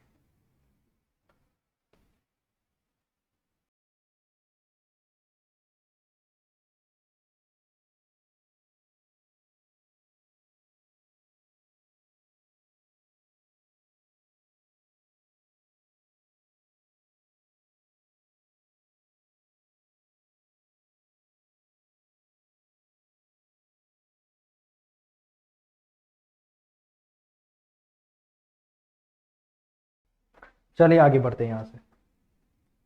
इंपॉर्टेंट फिगर है एक, आर के नारायण जी, इनके बारे में बात कर लेते हैं, ठीक है। ये कहीं से मिला है, हो सकता है क्रॉसवर्ड का ही है, पहले से उनको क्रेडिट दे देता हूँ मैं, बाद में ऐसा नहीं हो सर कॉपीराइट वाली कोई बात आ जाए, ठीक है। तो इन्होंने अच्छा लिखा है इसलिए मैं इसको लेकर आया हूँ, उनके जन्मदिन के ऊपर इन्होंने बनाया था। एक बार इसको पढ़ लेते। Life is about making right things and going on. जिंदगी सही चीजें बनाने का नाम है और चलते रहने का नाम है, ठीक है। इनका कहना है आर के नारायण जी का। तो देखते हैं, इनको थोड़ा पढ़ भी लेते हैं। पहला ये डेट बता चुका हूं, तुमको शौक हो तो याद कर लेना, बाकी तुम भूल जाओगे एग्जाम में, ये बात क्लियरली बता रहा हूं मैं, ठीक है। अक्टूबर 10 1906 और मई 13 2001। ये जरूर देख सकते हो, अब 95 ईयर्स का तकरीबन इनका जीवन रहा है, ठीक है। अब इनके नाम से भी कभी कभार प्रश्न बन जाते हैं। इनका नाम ही कुछ इस तरीके का, देखिए 3 शब्द है, आर के नारायण, ठीक है। इसमें क्या सिस्टम है, आर का जो मीनिंग है वो है उनके विलेज का नाम, जो क्या है, रासीपुरम। क्या नाम है, रासीपुरम। सेकंड है के, उनके पिताजी का नाम है, जिनका नाम है कृष्ण स्वामी। और चौथा है नारायण स्वामी, ये इनका खुद का नाम था, लेकिन ये क्या कहते थे अपने आप को, नारायण ही कहते थे, ठीक है। इसलिए इनका पूरा नाम क्या हो गया, आर के नारायण। आर का मीनिंग रसीपुरम, के का मीनिंग कृष्णा स्वामी, और नारायण किसको इंडिकेट कर रहा है, तो नारायण स्वामी को, ठीक है। इसके बाद best known for his work set in a fictional village Malgudi, ठीक है। सर इन्होंने क्या किया था, कल्पनाओं का गांव बनाया था। क्या बनाया था, लोग सपनों का घर बनाते हैं क्या, ठीक है, इन्होंने सपनों का गांव ही बना लिया सर। फिर जो कुछ भी इन्होंने लिखा वो तकरीबन ऐसा देखते हैं, मोस्ट ऑफ जो उनका वर्क्स है ना वो उस मालगुड़ी के अंदर ही सेट किया उन्होंने। कैरेक्टर अलग अलग से जो भी उनके दिमाग में ख्याल आता है वैसा कैरेक्टर लेके आते हैं, और फिर ये बताते हैं कि सर इस कैरेक्टर, जैसे आप देखोगे the man eater of Malgudi, उसके अंदर ये नटराज वगैरह को लेके आते हैं। तो इसी तरीके से और भी इन्होंने कैरेक्टर्स बिल्ड किए हैं। उन सारे पे अपन नहीं जाएंगे अभी, और उतना समय भी नहीं है हमारे पास, तो देखते हैं आगे इनके बारे में क्या क्या चीज़ें हैं, ठीक है। इसके बाद इन्होंने अपना जो अर्ली चाइल्डहुड है वो अपनी ग्रैंडमदर के साथ बिताया था, जिनका नाम था पार्वती। क्या नाम था, पार्वती। और पार्वती इनको एक नाम से बुलाती थी, ये बचपन का नाम था इनका, बचपन का प्यार नहीं, क्या था, बचपन का नाम, ठीक है। ये था कुंजप्पा। क्या नाम था, साउथ इंडियन नेम है ये, ठीक है। इसके बाद उनकी स्पाउस, बीवी, क्या नाम इनका, राजम। बहुत गहरा इम्पैक्ट रहा है इनकी बीवी का इनकी राइटिंग के ऊपर। आप कहोगे सर कैसे, इनकी जो बीवी की डेथ है वो थोड़ा 3-4 साल उनके शादी के हुए थे, इसके बाद उनकी डेथ हो जाती है क्या। फिर उनकी लाइफ जो है ना वो एक थोड़ा टर्न पॉइंट लेती है, टर्निंग पॉइंट जिसको अपन कहते हैं। वो टर्निंग पॉइंट लेने के बाद उनकी राइटिंग के अंदर हमको वो चीज़ें नज़र आती हैं, या फिर जो उनका एक अच्छे राइटर के तौर पे जो उनका राइज होता है ना जिस तरीके से, वो इसके बाद हमको देखने को मिलता है, ठीक है। अवार्ड्स की बात करें, साहित्य अकादमी अवार्ड, साहित्य अकादमी अवार्ड की चिंता ना करें, आप एक बार पढ़ लें इनको। मैं आगे के पेज के ऊपर एक स्लाइड पूरी हमने उसकी अलग बना दी है, जहां पर सारे राइटर्स का कौन सी रचना के लिए मिला है वो सब मैंने कर रखा है, ठीक है। साहित्य अकादमी अवार्ड कब मिला, 1960 में। क्या नाम है क्रिएशन का, द गाइड। इसका मूवी भी बनी है द गाइड नाम से ही, ठीक है। पद्म भूषण इनको मिला था 1964 में। कब मिला, याद रहेगा, पूछता हूं थोड़ी देर बाद, फिर पता पड़ेगा। इसके बाद चलिए पद्म विभूषण कब मिला, 2001। इसके बाद nominated for upper house of Indian parliament, Rajya Sabha के सांसद भी बने थे। वो वाले कौन से, जिनको राष्ट्रपति मनोनीत करता है क्या, कौन कौन से क्षेत्र हैं, साहित्य, कला, विज्ञान और समाज सेवा, शायद यही है, देख लेना। तो इनको साहित्य से क्या किया गया था, नॉमिनेट किया गया था अपर हाउस के अंदर इंडियन पार्लियामेंट के। इसके बाद इसको भी याद रखे, एसी बेंसन मेडल इनको दिया गया था British royal society of literature में 1982 में, ठीक है। क्या क्या, साहित्य अकादमी अवार्ड 1960 द गाइड के लिए, पद्म भूषण 1964 में, पद्म विभूषण 2001 में, नॉमिनेटेड हुए थे अपर हाउस के लिए इंडियन पार्लियामेंट में 1986 में। ये भी चाहो तो याद कर लो, मत करना पर हो ही नहीं पाएगा इतना तो याद। AC Benson medal British royal society of literature 1982, ठीक है। नेक्स्ट, ये सारे के सारे इंपॉर्टेंट। ये बढ़ते जाएंगे धीरे धीरे, आप जैसे जैसे बढ़ोगे ना इसके बाद आपको लगेगा कि दिमाग के ऊपर लोड बढ़ता जा रहा है सर, रचना है। क्योंकि इसी तरीके से तो ये एक वीडियो में लाने का ऑब्जेक्टिव भी मेरा यही है कि कम से कम एक बार आप इनको कॉम्प्रिहेंसिवली थोड़ा देख लें एक ही वीडियो के अंदर, फिर आपको बहुत ज़्यादा इधर उधर की चीज़ें आप खंगालने बैठोगे तो भी मतलब वाली बात नहीं करने वाली नहीं है, और चीज़ें भूलेंगे सर आप। हर कोई बोलता है, उसमें ऐसा नहीं है, ठीक है, कुछ होते होंगे ऐसे बिरले जिनको सब चीज़ें एक बार में पढ़ने के बाद याद होती होगी, बाकी मैं ना ऐसा इंसान हूँ और ना आप लोग ऐसे इंसान है, मुझे अच्छे से पता है, ठीक है। तो भूल सकते हैं हम चीज़ों को, तो आप इनको पढ़ें एक बार बहुत अच्छे से, मैं आपके सामने, क्योंकि जो लिखा है हो सकता है कुछ लोगों को हैंड राइटिंग समझ नहीं आए, तो बता देता हूँ मैं आपको। इनकी फर्स्ट एवर नॉवल है, ये कौन सी है? Swami and friends 1935। सेकेंड है द बैचलर ऑफ आर्ट्स 1937। ये याद रखना उनकी फर्स्ट नॉवेल कौन सी थी, तो स्वामी एंड फ्रेंड्स, ठीक है, क्लियर। इसके बाद है द डार्क रूम, ये कब आई थी? 1938 में। द इंग्लिश टीचर 1945 में। मिस्टर संपत जो है वो 1949 में। द प्रिंटर ऑफ मालगुडी है। द फाइनेंशियल एक्सपर्ट है। वेटिंग फॉर द महात्मा है। द गाइड है। इसके बाद the man eater of Malgudi. ये सारे के सारे इंपॉर्टेंट है। आर के नारायण का नाम आते ही आपको ये सारी चीजें दिमाग में आनी चाहिए। 1 मिनट का समय दे रहा हूं, एक बार फिर से इनको देख लें कौन कौन सी है। Swami and friends 1935, the bachelor of arts 1937, the dark room 1938, the English teacher 1945, mister Sampath 1949। ये याद मत रखना, अगर आपको ऐसा लगे तो बस ये याद रखना 1935 याद रखना, इनकी फर्स्ट नॉवल, ठीक है। बाकी चाहो तो छोड़ सकते हो इनको। The printer of Malgudi, the financial expert, waiting for the Mahatma, the guide and the man eater of Malgudi. ये सारी चीजें क्लियर रहेगा याद। चलिए आगे बढ़ते हैं। एक कुछ और भी इंपॉर्टेंट है, द वेंडर ऑफ स्वीट्स। ये तो याद ही रहती है, वैसे जो भी लिटरेचर का स्टूडेंट होता है उसको इस बारे में तो आइडिया होता है, ग्रेजुएशन में भी आप इसको पढ़ते आए। द वेंडर ऑफ स्वीट्स किसने लिखी है? आर के नारायण ने। द पेंटर ऑफ साइंस, ये भी याद रखें। अ टाइगर फॉर मालगुडी 1983 में। Talkative man 1986। The world of Nagaraj 1990। ठीक है, इनको एक बार सारी नॉवेल्स को 1 मिनट का समय दे रहा हूं, रिवाइज कर ले एक बार, इनको अच्छे से पढ़े, 1 मिनट का टाइम है आपके पास।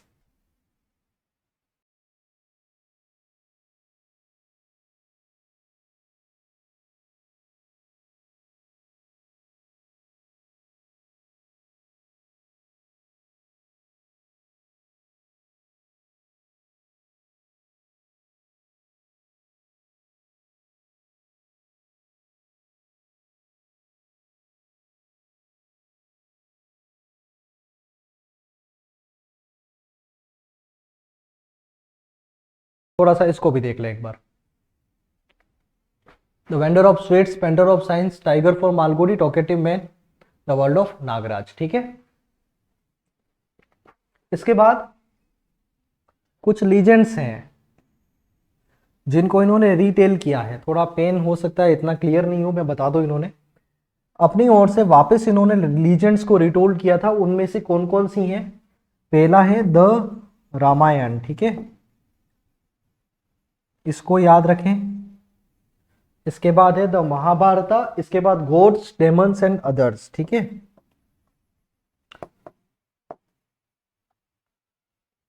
God's, Demons and others. ये थोड़ा लाइट है कलर तो ज्यादा दिखेगा आपको, ये चीजें याद रखें आप। ठीक है, देखो मुझे पता है कि ये एट द एंड, लेकिन आपको लीजेंड्स रिटोल्ड के मामले में एक ही ऑथर दिखेंगे, तो आप थोड़ा इनको याद रख सकते हैं। ठीक है, वैसे याद रह जाएगा आपको आर के नारायण का नाम। ठीक है, Ramayan, Mahabharat, gods, demon and others. इसके बाद the world of Nagaraj, talkative man, tiger for Malgudi, the painter of science, the vendor of sweets. इसके बाद एक बार फिर से इसको रिवाइज कर लेते हैं। Swami and friends, the bachelor of arts, the dark room, the English teacher, mister Sampath, the printer of Malgudi, the financial expert, waiting for the Mahatma, the guide 1958 और द मैनेटर ऑफ मालगुडी। चलिए, ये अपना तकरीबन 5 राइटर्स जो है वो हम कर चुके हैं। एक बार मैं फिर से आपको पेज नंबर 1 पे ले जा रहा हूँ। ठीक है, 10-10 सेकेंड हम एक पेज पर रुकेंगे, जिससे एक बार अच्छा रिवीजन हो जाए आपका।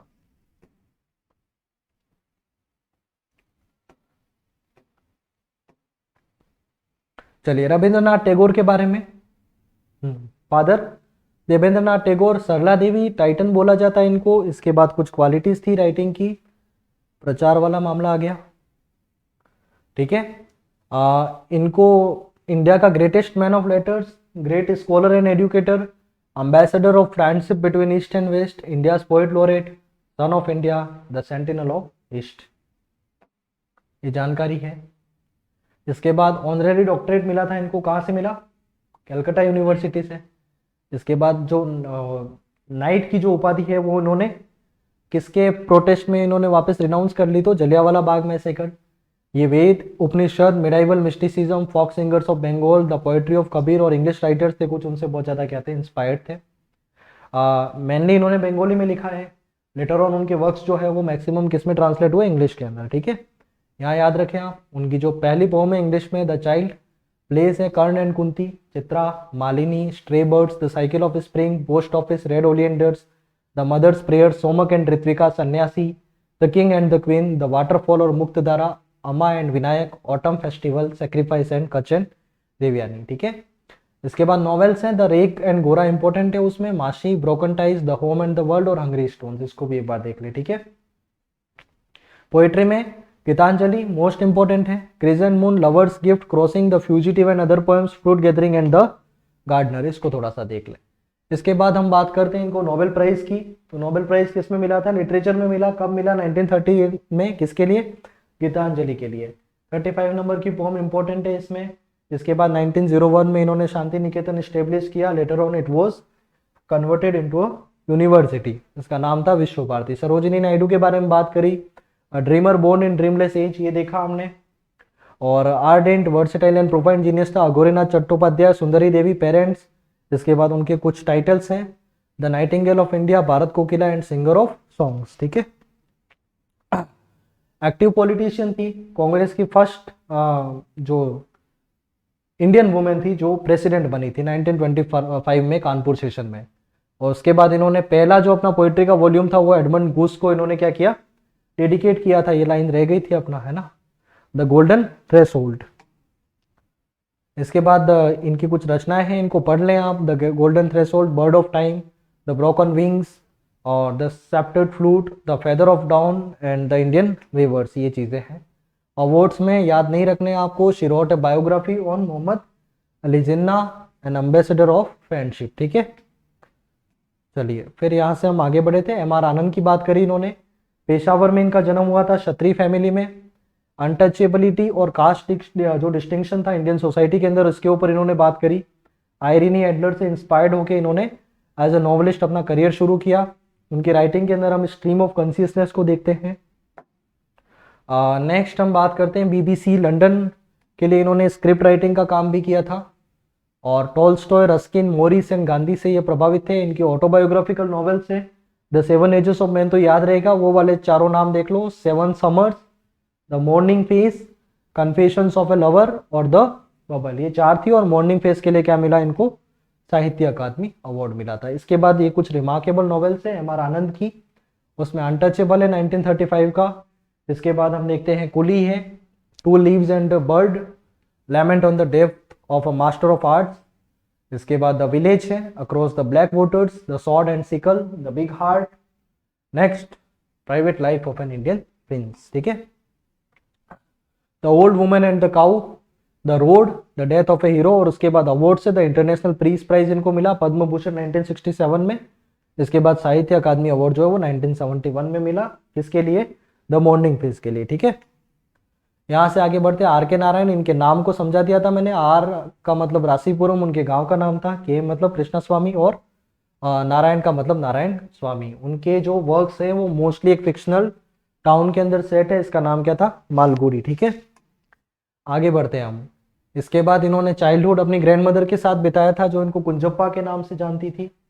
स्पाउस का नाम था राजम, काफ़ी जल्दी इनकी डेथ भी हो गई थी। अवार्ड्स की बात करें, साहित्य अकादमी अवार्ड 1960 में, किसके लिए? The guide. ठीक है, पद्म भूषण 64 में, पद्म विभूषण 2001 में, अपर हाउस में नॉमिनेट हुए 1986 में, एस.सी. बेंसन मेंडल लिटरेचर के लिए 1982 में। ठीक है, ये कुछ उनके नॉवेल्स हैं जो मेजर हैं काफ़ी। Swami and friends, the bachelor of arts, the dark room, the English teacher, mister Sampath, the printer of Malgudi, the financial expert, waiting for the Mahatma, the guide and at last the man eater of Malgudi. फिर कुछ और भी हैं, the vendor of sweets है, the painter of science है, tiger for Malgudi, talkative man, the world of Nagraj, ये सारी चीजें याद रखनी है। कुछ लीजेंड्स रिटेल की थी इन्होंने, ठीक है, उसको देख लें आप। शॉर्ट फिक्शन भी इन्होंने लिखा है कुछ, ठीक है, इसके बारे में बात कर लेते, थोड़ा ये रह गया था, ठीक है। तो मालगुडी डेज इन्होंने लिखी थी 1982 में। मालगुडी का नाम आया, चाहे वो the man eater of Malgudi हो, चाहे मालगुडी डेज हो, ये शॉर्ट स्टोरी कलेक्शन है इनका, ठीक है। A horse and two goats, ये भी एम आर के नारायण ने लिखा है। Under the banyan tree, an astrologer's day, cyclone and other stories, Dodu and other stories, the grandmother's tale and selected stories, and lawley road and other stories. इसमें ये important आपकी, एक तो ये वाली याद रखें मालगुडी डेज, और उसके बाद ये अंडर द बेनियन ट्री, इसको थोड़ा ध्यान रखें, और एस्ट्रोलॉजर्स डे, ये दो तीन चीजों को देख लें आप, ठीक है। इसके बाद इनकी कुछ मेमोयर्स इन्होंने एक लिखा था जिसका नाम है माई डेज, ठीक है, इसको याद रखें। माई डेज नाम से इन्होंने क्या लिखा था, अपना एक मेमोयर लिखा था, ठीक है। नॉन फिक्शन भी इन्होंने लिखा, लेकिन मैं कह रहा हूं नहीं बनेगा प्रश्न, इनका प्रश्न बनने की संभावना कहां से, नॉवेल, आर के नारायण का। अ स्टोरी टेलर्स वर्ल्ड, मैं सिर्फ पढ़ रहा हूं इसको, आपको पीडीएफ मिल जाएगी, आपको पढ़ना हो तो बाद में पढ़ लेना। रेलेक्टेंट गुरु है, इंडियन थॉट है, माई डेथलेस डायरी है, द एमरल्ड रूट है, writer's nightmare, next Sunday, sketches and essays, Mysore, और द राइटरली लाइफ। आप चाहो तो पढ़ सकते हो, बाकी इतना ज्यादा उसके ऊपर फोकस करने की जरूरत नहीं है, ठीक है। चलो निसीम इजेकियल पे हम आते हैं। नेक्स्ट राइटर है जो हमारे,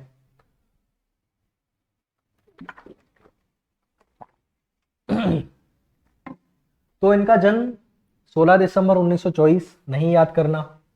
9th ऑफ जैन 2004, नहीं याद करना, ठीक है। ऐसा नहीं है, मैं ऐसा नहीं कहता हूं कि नहीं पूछा जाएगा, बट चांसेस बहुत कम है। कल के बाद आप मुझे ब्लेम नहीं कर सकते सर आपने मना बोला हम याद करके नहीं गए, हमारा सिलेक्शन नहीं हुआ क्या, ठीक है। आपके ऊपर डिपेंडेंट है, आप चाहे तो याद कर सकते हैं। This is my personal opinion कि यहाँ से क्वेश्चन नहीं बनेगा, ऐसी संभावना है क्या। बाकी आपको कुछ भी नहीं छोड़ना है, आप चाहो तो सारे के सारे ग्रंथ रट के जाओ, मेरी ओर से कोई प्रॉब्लम नहीं है, लेकिन उतना कर नहीं पाओगे, मेन बात ये है, ठीक है। अब देखना, जो इंडिया के पोस्ट कॉलोनियल जो लिटरेचर रहा है, जब हम आजाद हो गए उसके बाद सबसे एक बड़ा फाउंडेशनल फिगर हमको कोई देखने को मिलता है जिन्होंने अपनी ओर से पोएट्री के अंदर बहुत अच्छा काम करा, तो उसका नाम क्या है, Nissim Ezekiel. Foundational figure in post colonial literature. Indian Jewish poet थे, यहूदी थे ये, बेसिकली क्या थे, यहां पे आके बसे थे। बाकी इनका जो धर्म है वो क्या था, ज्यू, ठीक है। पोएट थे, एक्टर थे, प्लेराइट थे, और साथ में एडिटर भी थे और आर्ट क्रिटिक भी थे। नहीं पूछेंगे को क्या क्या थे, ऐसा प्रश्न कभी पूछा नहीं जाता है, ठीक है। इसके बाद belong to Mumbai Marathi speaking family, अब मुंबई में आके रह रहे थे और उनकी जो फैमिली थी वो कैसी थी, मराठी स्पीकिंग फैमिली थी, ठीक है। नोन एज बिन इजराइल, ये इस नाम से जाना जाता था इस फैमिली को, ठीक है। जो भी मराठी स्पीकिंग फैमिली जो ज्यूविश थी उनको इस नाम से जाना था, तो ये भी बिन इजराइल के नाम से जाना जाते थे। कुछ इन्होंने अपनी ओर से काम कहाँ कहाँ किया था इन्होंने, तो वो देख लेते हैं हम। ये प्रोफेसर रहे थे लीड्स यूनिवर्सिटी, आप देखिए सर, यूरोप की यूनिवर्सिटी के अंदर ये इंसान जो है वो क्या रहे थे, प्रोफेसर रहे थे लीड्स यूनिवर्सिटी में, ठीक है।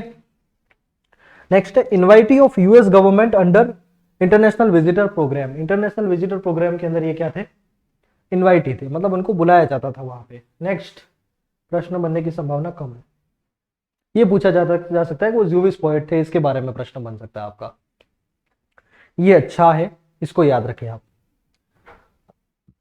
He is called barometer of modern India literary atmosphere. जो हमारा साहित्यिक एटमोस्फेयर था उस समय में उसका बैरोमीटर कहा जाता है इनको, मतलब रुझान कैसा था उस समय साहित्य का, किस तरह। बैरोमीटर में क्या होता है, बेसिकली हम जानते हैं कि मौसम किस तरीके का है, उसके अंदर जो उसके होता है, उसका पूरे टूल के अंदर कुछ ऐसे सिस्टम होते हैं, ज़्यादा तो मैं नहीं जानता हूँ उनके बारे में, पर उसका कांटा नीचे गिरता है तो फिर कुछ और सिग्नल होता है, और बढ़ता है तो फिर कुछ और सिग्नल होता है। तो बैरोमीटर के तौर पे किसको जाना जाता था, हाँ जी, barometer of India modern India literary atmosphere, है ना, ये इनके बारे में आप याद रखें। एक मिनट, हाँ जी। तो क्या कहा जाता था इनको? Barometer of India, modern India literary atmosphere, मतलब उस समय लिटरेचर का रुझान कैसा था वो इनकी राइटिंग को देखकर हमको पता चलता है। इसके बाद उनकी राइटिंग के थीम्स क्या क्या थे? लव जो है एक वो देखने को मिलता है थीम। इसके बाद है सेक्स, ये भी उनकी राइटिंग का थीम है। इसके बाद मैन वुमेन रिलेशनशिप, ठीक है, इन तीन चीजों के बारे में उनकी राइटिंग जो है वो बेसिकली बेस्ट है। इसके बाद साहित्य अकादमी अवार्ड इनको मिला था 1983 में। कौन से वर्क के लिए? लेटर डे साम्स, ठीक है, आया समझ में? साहित्य अकादमी अवार्ड किसके लिए मिला? लेटर डे साम्स के लिए, ठीक है, 1983 में। उनकी राइटिंग का थीम क्या क्या? Love, sex, man woman relationship और barometer of modern India literary atmosphere, ये इनको बोला जाता था। किसको बोला जाता है? निसीम इज़ेकियल को। ऐसा नहीं हो राइटर का नाम ही भूल जाओ किसके बारे में बात कर रहे हैं हम। इसके बाद देखिए इन्होंने कुछ जर्नल्स वगैरह को भी एडिट किया था। उसमें एक नाम है द एमर्सन रीडर, इसके बाद है जोसेफ किंग रीडर, उसके बाद another India, anthology of fiction and poetry. ये तीन चीजें आप इसके बारे में और ध्यान रखें निसीम इज़ेकियल के बारे में, ठीक है। अब इनका ये बहुत इंपॉर्टेंट चीजें हैं, इनको याद रखना ही है आपको। पूरी संभावना है अगर पोइट के बारे में क्वेश्चन पूछे तो यहां से बन सकता है। अ टाइम टू चेंज किसने लिखा? निसीम इज़ेकियल ने। 60 पोम्स ये भी इन्होंने लिखी। द थर्ड लिखा इन्होंने, the unfinished man, the exact name, hymns in darkness और लेटर डे साम्स, ये वही है साहित्य अकादमी वाला, ठीक है। तो एक बार इनको रिवाइज कर ले। Time to change, 60 poems, the third, the unfinished man, the exact name, hymns in darkness और लेटर डे साम्स, ये सारी की सारी रचनाएं किसकी है? निसीम इज़ेकियल की, ठीक है। नेक्स्ट सेलेक्टेड पोएम्स की बात कर लेते हैं हम।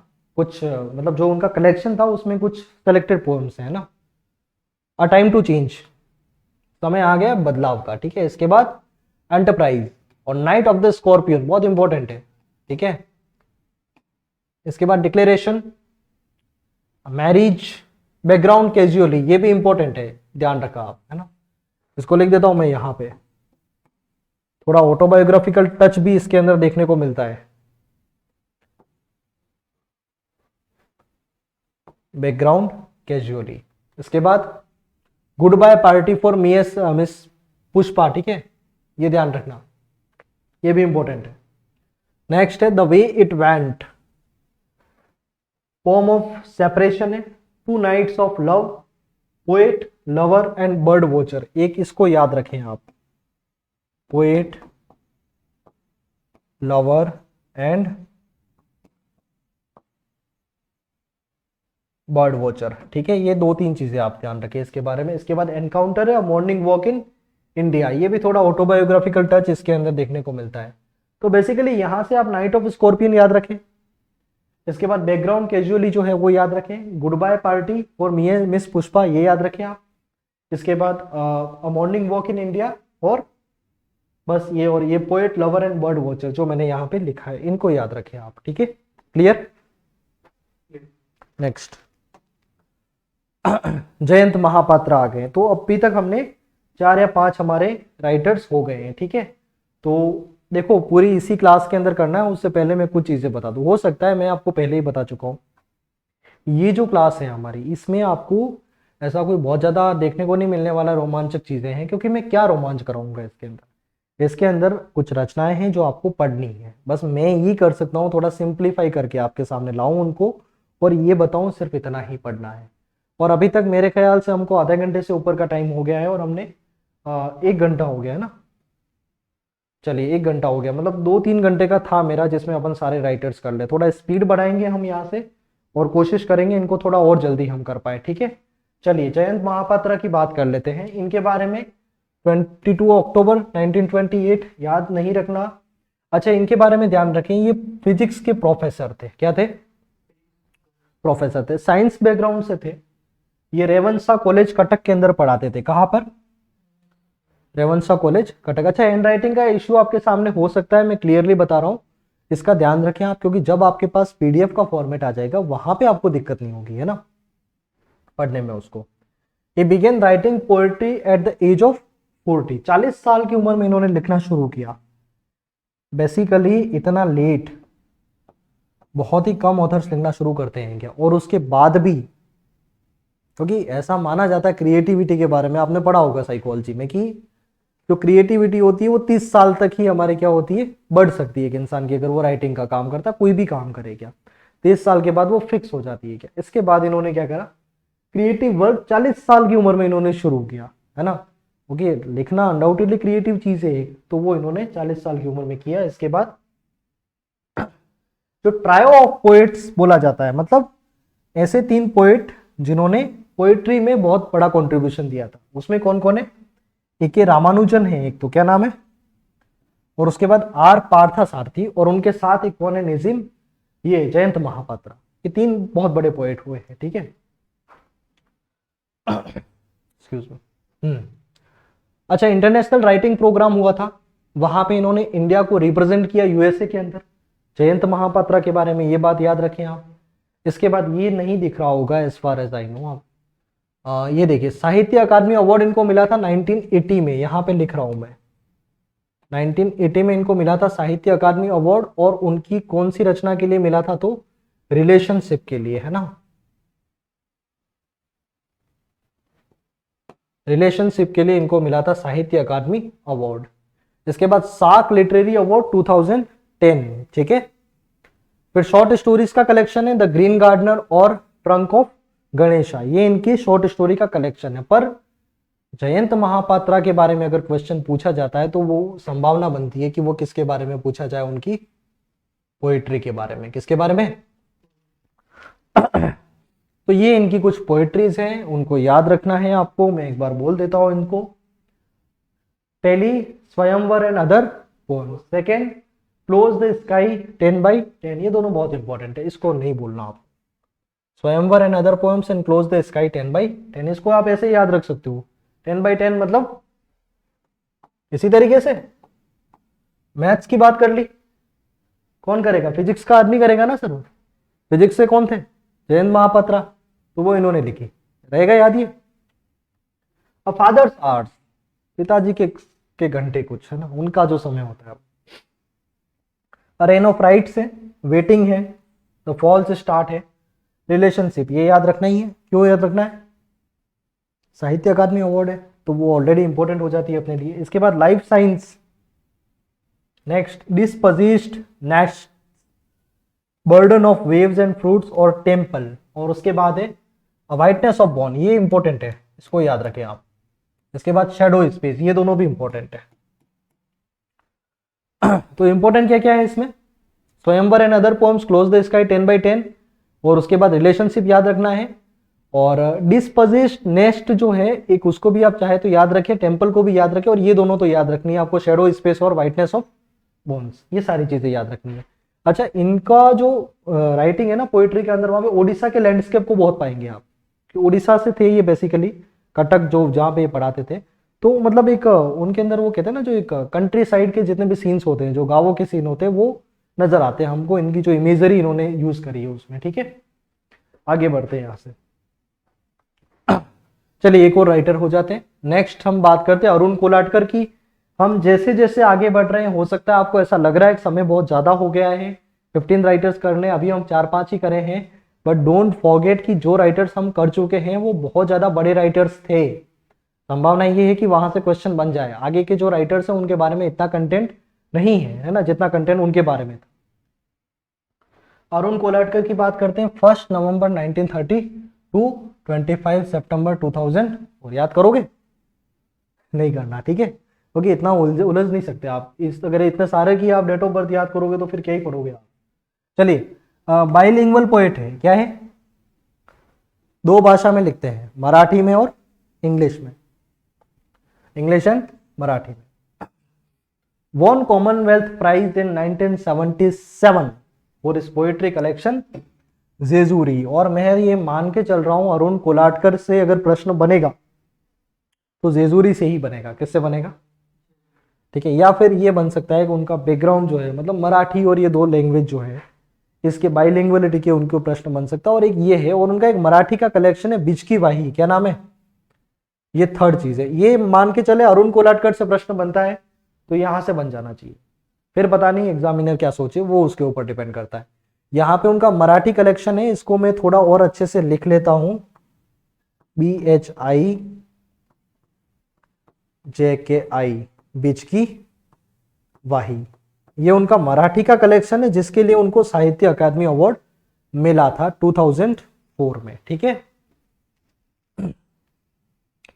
अरुण कोलाटकर के बारे में देखते हैं हम और चीजें।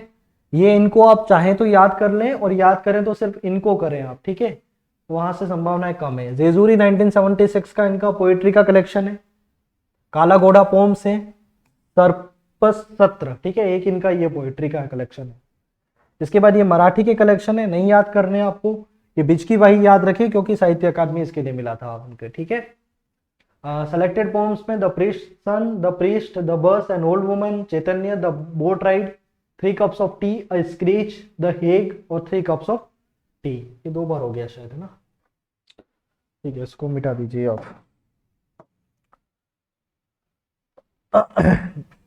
चलिए, ये सारी चीजें हैं, ये याद रखना आपको। ये वाला चाहो तो उसको मिस कर सकते हो आप। ठीक है, बाकी ये वाला तो आपको करके जाना है।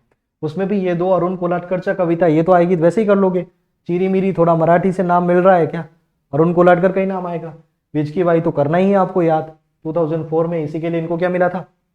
साहित्य अकादमी अवार्ड। और एक और है छोटी सी, ये द्रोण, चाहो तो उसको कर लेना याद, बाकी मैं नहीं बोलूंगा, इसको याद करो आप। ठीक है, कमला दास की बात कर लेते हैं अब। ये बहुत इंपॉर्टेंट पोएट है, ध्यान रखें। जयंत महापात्रा, निसीम इज़ेकियल और कमला दास, पोएट्री में इन तीनों को बहुत अच्छे से अपन को याद रखना है। बेसिकली अगर आप लिटरेचर के स्टूडेंट्स हैं, इन तीनों के बारे में, एक आर पार्थसारथी और रामानुजन, पोएट्री में तो इन 4-5 नामों को याद रखा जाना चाहिए। ठीक है, कमला दास के बारे में 31 मार्च 1944 एंड 31 मई 2009। ठीक है, ये इनका जन्म और जो देहांत है उनके बारे में हम देखते हैं। इसके बाद she was one of the most prominent feminist voices in post colonial era। देखिए, इनको पढ़ने का मेरा अनुभव रहा है। कमला दास को मैंने बहुत अच्छे से पढ़ा है, और मैं ये बता रहा हूँ कि ये जो भी आज के 15 राइटर्स हैं उनमें से सबसे ज्यादा अगर मैंने किसी की रचनाएं पढ़ी है तो वो मैंने कमला दास की पढ़ी है। क्या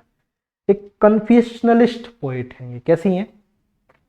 जो अपने बारे में बहुत खुलकर बताती है। जिन चीजों के बारे में बात करना अपने समाज के अंदर उतना लीगल नहीं है, उसको अच्छा नहीं समझा जाता, उनको अपने राइटिंग के थ्रू ये बताती हैं। और जो एक फीमेल होती है उसके साथ में क्या क्या सफरिंग्स हो सकती हैं, किस तरीके का जीवन उसका रहता है, एक हाउसवाइफ किन चीज़ों से गुजरती है, इन सारी चीज़ों को बहुत अच्छे तरीके से कमला दास ने रिप्रेजेंट किया है। तो निश्चित तौर पर ही आप चाहेंगे ग्रेड 2 के एग्जामिनेशन के बाद भी मैं पर्सनली रिकमेंड करता हूँ, और स्पेशली जो आदमी है मैं उनको रिप्रेजेंट करता हूँ, एक बार कमला दास को जरूर पढ़ना चाहिए आपको। क्या बहुत अच्छी समझ पैदा होगी। और इनकी ऑटोबायोग्राफी है जिसको भी मैंने पढ़ा है, माई स्टोरी, बहुत एक क्लास ऑटोबायोग्राफी है, उसको भी देखना चाहिए। ठीक है, चलिए यहाँ अपन वापस आते टॉपिक के ऊपर। She was one of the most prominent feminist voices in post colonial era. Her actual name was Madhavi कुट्टी, है ना?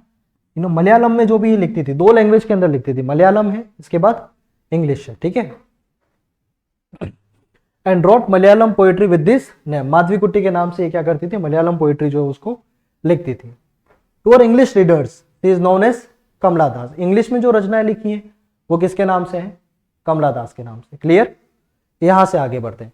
She is a confessional writer, है ना? यहां पे ये लिख देता हूं मैं, who openly talks about female sexuality, जिसके बारे में बात करना उस समय इतना वाजिब नहीं था, पर इन्होंने बात करी है। And free from any sense of guilt, और ऐसा नहीं कि वो बात करते हुए उनको कोई गिल्ट है, बिल्कुल ओपनली बात कर रही है उसके बारे में। और ये वो चीजें हैं, ऐसा नहीं है कि इसको आप, क्योंकि इसका नाम आते ही लोगों के मन में एक वो चीज आ जाती है कि अरे क्या बातें हो रही है सर। और लिटरेचर का स्टूडेंट जो है वो तो इन सारी चीजों से बहुत अच्छे से परिचित रहे, क्योंकि यहाँ पे पूरा खेल जो है, लिटरेचर जो है वो एक इमोशंस होते हैं, उनको एक्सप्रेस करना होता है। क्या और कमला दास ने जिस तरीके से किया है, आप उनकी राइटिंग के अंदर आप देखोगे काफी एक, जहां पर मैं कह रहा हूँ नॉर्मल इंसान की सोच नहीं जा सकती उस स्तर पे जाके सोचने की, वहां पे कमला दास ने सोचा है और बहुत बढ़िया तरीके से फीमेल्स को इन्होंने रिप्रेजेंट किया है। फेमिनिस्ट राइटर हैं तो अनडाउटेडली वो चीज हम देखेंगे हम, ठीक है। 15 ईयर्स की एज में माधव दास से इनकी शादी होती है। इनके अवार्ड्स देखते हैं हम। एशियन पोइट्री प्राइज 1998 में, साहित्य अकादमी अवार्ड 2003 में, nominated and shortlisted for Nobel prize के लिए शॉर्ट लिस्टेड हुई थी, ठीक है, ये मिला नहीं था इनको 1984 में, ठीक है। सेलेक्टेड पोएम्स देख लेते हैं इनकी, जो कुछ जैसे हमने जैन महापात्रा की भी देखी थी। द फ्लिक्स इंपॉर्टेंट, इन्विटेशन ये भी इंपॉर्टेंट है, एन इंट्रोडक्शन ये भी इंपॉर्टेंट है, द डांस ऑफ यूनक्स ये 4 बहुत इंपॉर्टेंट है, ठीक है।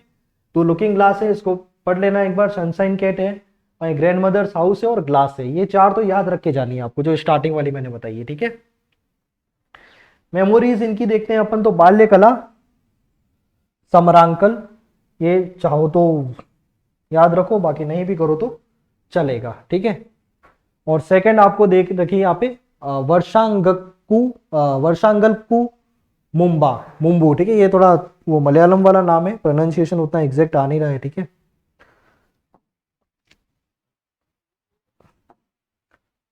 इसके बाद यहाँ पे बात करते हैं नॉवेल्स के बारे में। इनके नॉवेल्स 2 हैं, दोनों इंपॉर्टेंट है।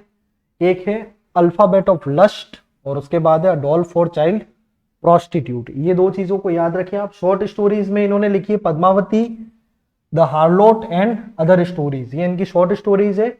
ऑटोबायोग्राफी जो है माई स्टोरीज 1976 में पब्लिश हुई थी, इसको ध्यान रखें आप। पोएट्री में बात करते हैं हम, समर इन कैलकाटा, ये देख लें इसको, the old playhouse and other poems, या अल्लाह, tonight, the savage rite, the sirens, the descendants, stranger time, only the soul knows how to sing. इनको एक बार आप पढ़ लें। पोज करते हैं।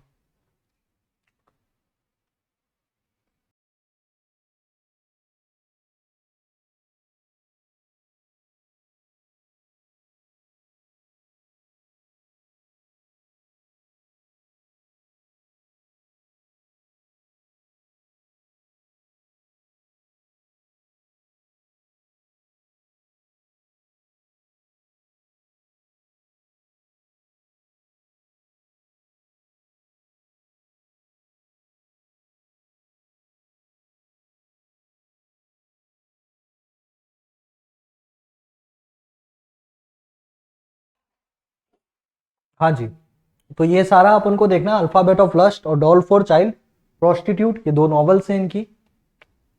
शॉर्ट स्टोरी में Padmavati, the harlot and other stories, और ऑटोबायोग्राफी कौन सी है, माई स्टोरीज 1976। पोएट्री में summer in Calcutta, the old playhouse and other poems, या अल्लाह, tonight, the savage rite, the sirens, the descendants और strangers time, only the soul knows how to sing, ये याद रखना है। इसके बाद रस्किन बॉन्ड की बात करते हैं, ठीक है। 36 पे आ गए अपन स्लाइड पे। टोटल 53 स्लाइड्स है आपके सामने, काफी कुछ कवर कर चुके हैं। रस्किन बॉन्ड 13 मई 1934 और प्रेजेंट, मतलब अभी तो इनका देहांत नहीं हुआ। ऐसा नहीं तुम यहाँ पे देखो कि सर यहाँ पे लिखा नहीं है, क्या बात है, प्रेजेंट जो लिखा है मतलब वो जिंदा है, वहाँ उनको आपकी डेथ नहीं ढूंढनी भाई इनकी डेथ कब हुई, ठीक है, ये ध्यान रखें आप। बोर्न कसौली, हिमाचल प्रदेश। पेरेंट्स की बात करें तो ऑब्रे बॉन्ड और Edith Dorothy. Siblings Ellen Bond है और विलियम बॉन्ड है, ठीक है, नहीं याद रखना सर। इसके बाद अवार्ड्स की बात करते हैं, ये ध्यान रखना, साहित्य अकादमी अवार्ड इनको भी मिल चुका है। Our trees still grow in Dehra, our trees still grow in Dehra 1992 में। पद्मश्री अवार्ड कब मिला, 1999। और जॉन लेवलिन राइस प्राइज, ये याद रखना है, 1957 में। किसके लिए मिला था, the room on the roof, छत के ऊपर जो कमरा है उसके लिए, ठीक है। ये रस्किन बॉन्ड के बारे में, ये बहुत इंपॉर्टेंट जो आपके सामने पेज लिखा है उसमें ये 2-3 चीजों को ध्यान रखें। साहित्य अकादमी अवार्ड तो इंपॉर्टेंटली आपको याद रखना है, ठीक है। इसके बाद अगर मैंने कोई यहाँ पे प्राइज लिखा है तो वो इंपॉर्टेंट ही है, मान के चले, वहां से प्रश्न बनने की संभावना है। जॉन लेवलिन राइस प्राइज 1957 में, the room on the roof, ये वो रचना है जिसके लिए उनको ये प्राइज मिला था, ठीक है। आगे बढ़ते हैं। ऑटोबायोग्राफी इनकी है दो, इसको याद रखें आप। पहला है सीन्स फ्रॉम राइटर्स लाइफ, एक राइटर की लाइफ से जो scenes.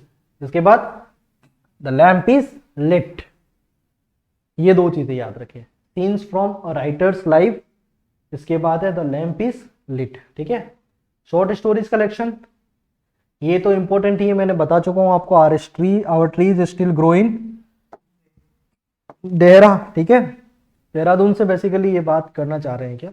The boy who broke the bank. ठीक है, अच्छा ये ध्यान रखिए, रस्किन बॉन्ड जो है इन्होंने चिल्ड्रन लिटरेचर के अंदर भी अच्छा रोल अपनी ओर से दिया है। आई मीन कि बच्चों का साहित्य भी इन्होंने काफी लिखा है, जिनको पढ़ के बच्चे जो है वो आनंदित होते हैं। तो उसमें भी जैसे ये कुछ आप देखोगे इनकी रचनाएं, उसमें मैं आपको बताता रहूंगा आगे। ठीक है, गार्लैंड ऑफ मेमोरीज है, हाउस है, अ सीजन ऑफ गोस्ट है, और टाइगर फॉरएवर ये है।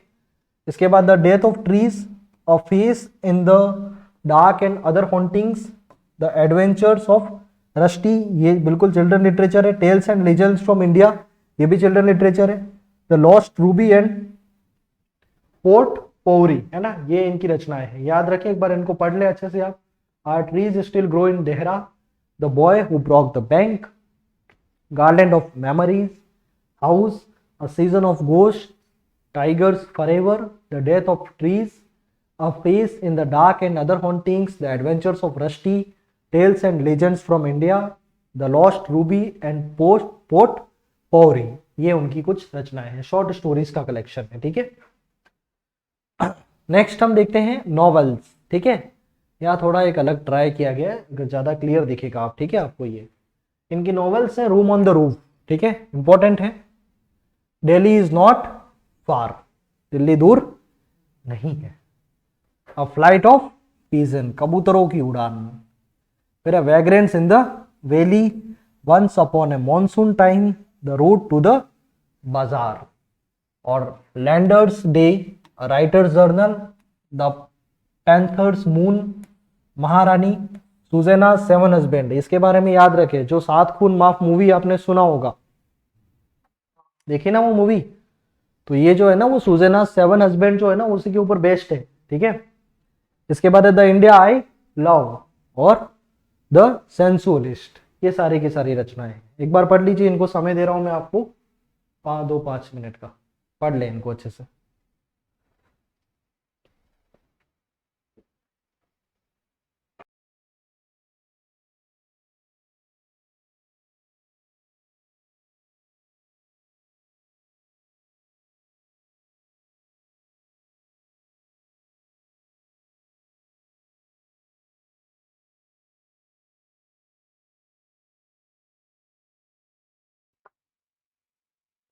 हाँ जी, पढ़ लिया इसको। Room on the roof, Delhi is not far, a flight of pigeon, vagrants in the valley, once upon a monsoon time, the road to the bazaar, Landour days, writer journal, the panther's moon, the Maharani, Susanna's seven husband, the India I love, the sensualist. इसमें आप ये room on the roof इसको नहीं बोलना किसी भी तरीके से। ठीक है, और सुजेना सेवन हस्बैंड इसको भी आप याद रखें। इसके बाद बस ये दो चीजें मुझे लग रहा है प्रश्न बन सकता है, बाकी ठीक है, आपके पास पूरा कंटेंट है, आप चाहें वो पढ़ लें। नेक्स्ट 39, बहुत कम कंटेंट रहा है, मैं फिर से बता रहा हूँ। आप अगर ऐसा नहीं हो कि क्लास छोड़ के आप चल जाए, जो ऑनलाइन ये जब वीडियो जाएगा, क्योंकि अब हम 39 नंबर स्लाइड पे आ चुके हैं, कुल 53 स्लाइड्स है हमारे पास, क्योंकि जो बड़े बड़े राइटर्स हैं हम उनको कवर कर चुके हैं। अब आगे जो राइटर्स हैं उनके बारे में उतना कंटेंट नहीं है। ठीक है, उनको हमने थोड़ा, जितनी उनकी वेटेज दिया जाना चाहिए उतना ही वेटेज हमने हर राइटर को दिया है। ठीक है, अनीता देसाई की बात कर लेते हैं। 24 जून 1937 मसूरी में इनका जन्म हुआ है। Parents Tony Naim and D N Majumdar. ठीक है, चिल्ड्रन किरण देसाई, बहुत इंपॉर्टेंट है, ये भी आप चाहो तो याद रख सकते हैं, जो खुद भी अपने आप में बहुत बड़ी राइटर है। किरण देसाई का नाम जरूर सुना होगा आपने, और उनके स्पाउस जो है उनका नाम क्या, अश्विन देसाई, हस्बैंड इनके। ठीक है, अवार्ड्स की बात करें, इंपॉर्टेंट है दोनों ही यहाँ पे जो लिखे मैंने। Winifred Holtby memorial prize for fire on the mountain, ये इनकी रचना है, इसको याद रखना है। ठीक है, ये दो थोड़ा कंफ्यूजन होता है। रूम ऑन द रूफ किसकी रचना है, रस्किन बॉन्ड की, और फायर ऑन द माउंटेन किसकी रचना है, अनीता देसाई की। ठीक है, इनके लिए इनको क्या मिला है, कौन सा अवार्ड मिला इनको? विनीफ्रेड होल्टबाई मेमोरियल प्राइज, ठीक है। इसके बाद साहित्य अकादमी अवार्ड इनको मिला है 1978 के अंदर इसी रचना के लिए। कौन सी? फायर ऑन द माउंटेन के लिए, ठीक है। क्लियर यहां तक? नेक्स्ट,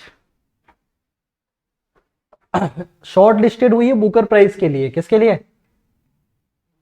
बुकर प्राइज के लिए, है ना, जो नोबेल प्राइज के बाद सेकंड नंबर का प्राइज आप कह सकते हो लिटरेचर के फील्ड में, पूरे इंटरनेशनल लेवल पे दिया जाता है। ये बुकर प्राइज के लिए शॉर्ट लिस्टेड हो चुकी है 3 बार। कितनी बार? 3 बार, लेकिन अनफॉर्चुनेटली कभी मिल नहीं पाया। एक तो clear light of the day 1980 में ये उनकी रचना है जिसके लिए शॉर्ट लिस्टेड हुई थी। फिर इन कस्टडी 1984 और फास्टिंग फिस्टिंग 1999। अच्छा ये ध्यान रखें आप, 2 राइटर हैं आपके, एक मंजू कपूर है और एक अनीता देसाई है। इसमें जो इन कस्टडी है वो तो किसने लिखी है? अनीता देसाई ने लिखा है। इसके बाद एक खाली कस्टडी है, क्या है? ये भी नॉवेल है। ये किसने लिखी है? ये लिखी है मंजू कपूर ने। ये चीज ध्यान रखें आप। क्लियर? नॉवेल्स की बात करें, सभी इंपॉर्टेंट है। मैंने जो जो यहां पे लिखी है इनमें से आप एक भी मिस नहीं कर सकते, ठीक है। और क्वेश्चन अगर बनता है तो यहां से बन जाना चाहिए। Cry the peacock 1963, voices in the city 1965, bye bye blackbird, ठीक है। अच्छा, बाय बाय ब्लैक बर्ड इनकी रचना है, अनीता देसाई की। एक और है, goodbye party for miss Pushpa, ये किसकी रचना थी? निसीम इजेकियल ना, है ना, बता रखा था मैंने आपको। थोड़ा भूल जाओगे तो ऐसे कैसे होगा। The peacock gardener 1974, where shall we go this summer 1975, fire on the mountain किसकी है? अनीता देसाई की। फिर रूम ऑन द रूफ किसकी है? रस्किन बॉन्ड, ठीक है। क्लियर लाइट ऑफ डे 1980 और इन कस्टडी 1984। यहां लिख रखा है मैंने, खाली कस्टडी जो है वो किसकी रचना है? मंजू कपूर की। क्लियर? चलो आगे बढ़ते हैं। यहां से कुछ और है, बॉम गार्टनर्स बॉम्बे, क्या है? ये भी याद रखें, बॉम गार्टनर्स बॉम्बे, फास्टिंग फेस्टिंग, ठीक है, इंपॉर्टेंट है, बिल्कुल मोस्ट इंपॉर्टेंट है, ठीक है, बोलना नहीं है इसको। इसके बाद diamond dust and other stories, the zigzag way 2004, ये भी याद रखना है। द आर्टिस्ट ऑफ डिसअपियरेंस, ये भी याद रखना है। क्लियर? ये 4-5 और हैं और एक ये है। 1 मिनट का समय देता हूं, पढ़ लो इनको अच्छे से।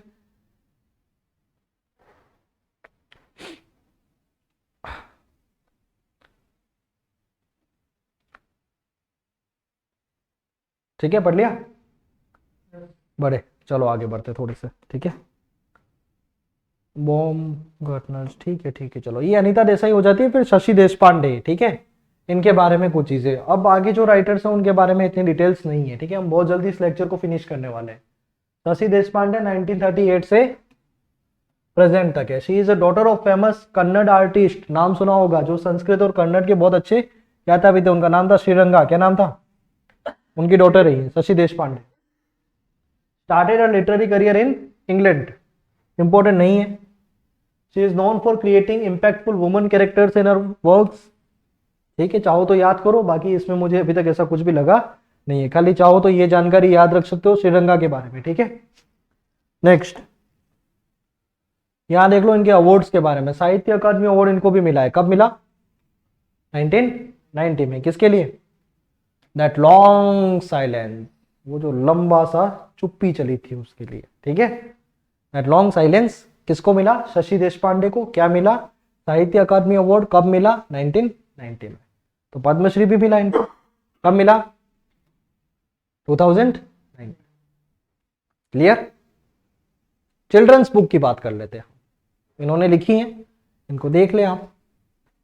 क्या क्या है? सबसे पहला समर एडवेंचर, इसके बाद है the hidden treasure, the only witness और द नारायणपुर इंसिडेंट। ये चिल्ड्रन लिटरेचर है। अब इन चारों को इन्होंने क्या करा है, एक वॉल्यूम में इंटाइटल्ड करके इनको रख दिया है। यहां पर इनको पढ़ सकते हो आप। Waiting from the writing from the margin and other stories, इनको इस वॉल्यूम के अंदर इंटाइटल कर दिया इन चारों को, ठीक है, शशि देशपांडे के बारे में। नेक्स्ट, ये इनकी नॉवेल्स हैं, पढ़ना है इनमें क्योंकि इंपॉर्टेंट है। मैं आपको थोड़ा सा अगर बता दूं तो क्या क्या चीजें आप याद रखेंगे, ठीक है। The dark holds no terror, देखो इन्होंने ये दो चीजें आप देखना, मौत के बारे में इन्होंने अच्छा लिखा है क्या इसमें। एक तो ये इफ आई डाई टुडे, अगर मैं आज ही मर जाऊं, कौन बोल रहा है, शशि देश पांडे, उनका टाइटल है, ठीक है, ये नॉवेल का। एक में बोल रहे कम अप एंड बी डेड, आओ और मर जाओ, ठीक है, ये आप देखना इनकी रचना है। इसके बाद रूट्स एंड शेडोज, जड़े और उसकी परछाई, ठीक है। दैट लॉन्ग साइलेंस, साहित्य अकादमी तो भूलना ही नहीं है हमको, ठीक है। द इंट्रूजन और द बाइंडिंग वाइन, इनको चाहो तो मिस कर सकते हो आप। अ मैटर ऑफ टाइम, ठीक है। और उसके बाद small remedies moving on in the country of deceit, deceit का मतलब धोखा, धोखे का देश, वो देश जहां पे धोखा मिलता है। पता नहीं अब इन्होंने क्या सोच के ये लिखा है। तो ये सारी चीजें हैं, ठीक है। राइटर है, उनके दिमाग में, उनको तो सिर्फ एक थॉट चाहिए सर, दिमाग में टिक कर गया, उसके ऊपर पूरी स्टोरीज बना देते हैं, कैरेक्टर्स को रेज कर लेते हैं, वो उनका काम होता है, ठीक है। हम तो क्या कर सकते हैं, सिर्फ उनकी दो चार रचनाएं याद करें और फिर अपना सेकंड ग्रेड का एग्जाम निकाल लें। अच्छा, एक और चीज भी है, बाद में जाकर निश्चित तौर पर अगर एक टीचर बनने के बाद ये जरूर करना चाहिए कि थोड़ा इन राइटर्स को अगर आप अच्छे से पढ़ेंगे तो उससे लैंग्वेज जो है ना अपनी, स्पेशली इंग्लिश, ये जो आज भी मैं आपको बता रहा हूँ, क्या मुझे बोला गया था कि सर आप जो इंग्लिश है उसको स्तरीय रखें अपनी, थोड़ा इंग्लिश बोले क्या, लेकिन मुझे लगा नहीं यार, क्योंकि अभी तक बच्चे उतना फेमिलियर हुए नहीं है क्या। आपके लिए कंटेंट को ईजी करके लाना ज़्यादा सही रहेगा। अगर बहुत ज़्यादा टफ करके लाया जाए, लैंग्वेज अगर बहुत ज़्यादा टफ बना दी जाए क्या, ऑलरेडी इतने परेशान है स्टूडेंट्स, क्या वो इंग्लिश के प्रति उतना फेमिलियर है नहीं, फिर अगर और उनको ज़्यादा अगर परेशानी में डाला जाए तो उनकी चिंताएं बढ़ जाती है क्या। उन चीज़ों को मैंने थोड़ा समझ के मैंने कहा नॉर्मली उनको 1-2 घंटे के अंदर अगर उनके 15 राइटर्स हो जाते हैं तो मेरे ख्याल से इतना ही है जो मैं उनके लिए कर पाऊंगा। तो यही सोचकर मैंने सोचा कि इसको ऑनलाइन भी इस बार अपन अपलोड कर लें, ठीक है। ये चीज़ है, आप इनको थोड़ा देखें क्या क्या चीज़ें हैं। The dark holds no terror, if I die today, come up and be dead, roots and shadows, that long silence, the intrusion, the binding vine, a matter of time, small remedies and moving on in the country of deceit. Clear हो जाएगा याद, कोई issue तो नहीं। चलिए आगे बढ़ते हैं। मंजू कपूर, ठीक है, काफी कम जानकारी है इनके बारे में, बता देता हूं मैं आपको क्या क्या चीजें हैं। अमृतसर, कुछ नहीं मिलता है हमको इंपॉर्टेंट तो फिर हम थोड़ा स्लाइड में, बिल्कुल जानकारी नहीं हो तो कैसे रहेगा, इसलिए मैंने यहाँ पे ये लिख दिया है। कहाँ से आती है ये, अमृतसर से आती है, फिर से बता रहा हूँ, याद नहीं रखना। नेक्स्ट, कॉमनवेल्थ राइटर्स प्राइज मिला था इनको डिफिकल्ट डॉटर्स के लिए, किसके लिए, ये इनकी इंपॉर्टेंट रचना है, इसको याद रखना है। 1999 में कौन सा अवार्ड मिला था, कॉमनवेल्थ राइटर्स प्राइज, किसको मिला, मंजू कपूर को। क्यों मिला, इस रचना के लिए, कौन सी, डिफिकल्ट डॉटर्स, कब मिला, 1999 में, ठीक है, मंजू कपूर को मिला। वर्क्स एडोप्टेड टू टेलीविजन, अब इसके बाद इनके बारे में यहां से एक अच्छा क्वेश्चन बन सकता है। इनके बहुत सारे वर्क्स जो है वो टेलीविजन सीरियल में भी उनको अडोप्ट किया है, ठीक है। स्पेशली एकता कपूर ने आप देखोगे तो एक जो उनकी कस्टडी, इनकी जो रचना है उससे एक सीरियल बना, अगर आपने नाम सुना होगा, ये है मोहब्बतें, ठीक है, ये उसका एडोप्टेशन है, ठीक है। इसके बाद द इमिग्रेंट से बना परदेश में है मेरा दिल, ठीक है, ये भी वहां से बना। इसके बाद मैरिड वुमेन के ऊपर एक वेब सीरीज बनी है जिसका नाम है द मैरिड वुमन, ठीक है, ये सारा का सारा लिखा किसने है, मंजू कपूर ने लिखा है, ठीक है। इसके बाद एक कंट्रीब्यूट करा था इन्होंने, एक जर्नल थी जिसके अंदर बहुत सारे वुमेन राइटर्स ने पार्टिसिपेट किया था, अपनी ओर से कंट्रीब्यूशन दिया था, उसमें इन्होंने भी किया था, उसमें शेपिंग द वर्ल्ड, ना women writers on themselves, ठीक है, ये रचना है shaping the world women writers on themselves, इनकी नहीं है, एक पूरा ये बहुत सारे लोगों ने मिलकर कंट्रीब्यूट करके इसको पूरा किया है, ठीक है। ये बात याद रखें। इनकी नॉवेल्स देख लें आप, देखो वैसे यहां से भी आपको बहुत सारा याद हो गया होगा, और डिफिकल्ट डॉटर्स याद रहेगा, a married women, home, the immigrant, custody and brothers, ये सारी चीजें हैं, इनको याद रखना है। चलिए आगे बढ़ते हैं यहां से थोड़ा। अमिताभ घोष, जितने भी इंपॉर्टेंट राइटर्स हो गए, मैं वही सोच रहा था इनका नाम कहाँ चला गया। एक और ये इंपॉर्टेंट राइटर है, इनके बाद अरुंधति रॉय को आप और पढ़ेंगे, ये दो एक राइटर आपके बचे हैं क्या जो बहुत इंपॉर्टेंट है, इनको आप मिस नहीं कर सकते। 11 जुलाई 1956 से present, born in Calcutta in 1956, is a print journalist, ठीक है, और ये किसके लिए लिखते हैं, द इंडियन एक्सप्रेस जो न्यूज़पेपर है अपना, उसके लिए काम करते हैं। इसके बाद he withdrew his novel from Commonwealth writers prize the glass palace in the objection to the terms required for selection. देखना बहुत इंपॉर्टेंट फैक्ट है इनके बारे में। इनको कॉमनवेल्थ राइटर्स प्राइज मिल रहा था, जो भी किसको मिला था अभी थोड़ी देर पहले हमने देखा, मंजू कपूर को, है ना। वो प्राइज इनको मिल रहा था, इन्होंने लेकिन क्या करा, उसको लेने से मना कर दिया। क्यों? क्योंकि जिस तरीके की शर्तें कॉमनवेल्थ ने सेट कर रखी है, जिस तरीके के पैरामीटर्स उनको चाहिए इंग्लिश राइटर के लिए कि वो ये काम इतने अच्छे अच्छे स्तर पे करे तब जाके उसको वो अवार्ड मिलेगा, तो वो चीजें उनको पसंद नहीं आई, इसलिए इन्होंने क्या करा था, इसको लेने से मना कर दिया। ठीक है।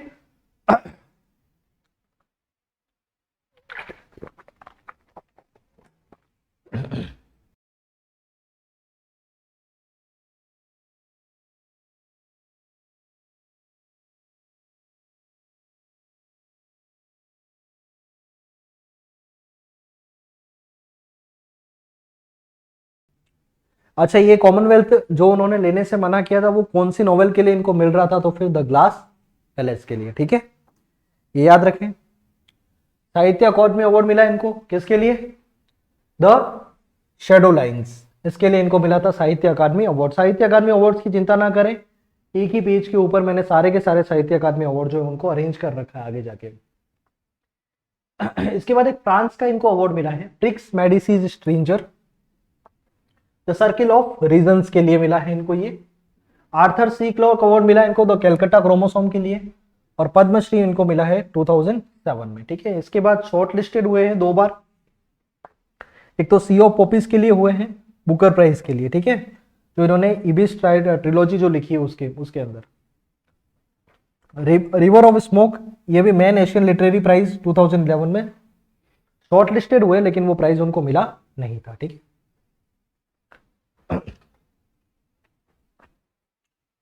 चलिए, नॉन फिक्शन राइटिंग है और इधर इनकी नॉवेल्स हैं, ये इंपॉर्टेंट है, इनको आप एक बार पढ़ लें अच्छे से, फिर मैं आपको बता देता हूँ। एक बार मैं इनको पढ़ लेता हूँ ताकि थोड़ा राइटिंग वाला इश्यू जो है वो खत्म हो जाए।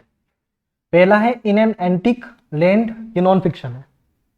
ठीक है, dancing in Cambodia, count down है, द इमाम एंड द इंडियन, इसके बाद इंसेंडायरी सर्कमस्टेंसेस, ये नॉन फिक्शन है।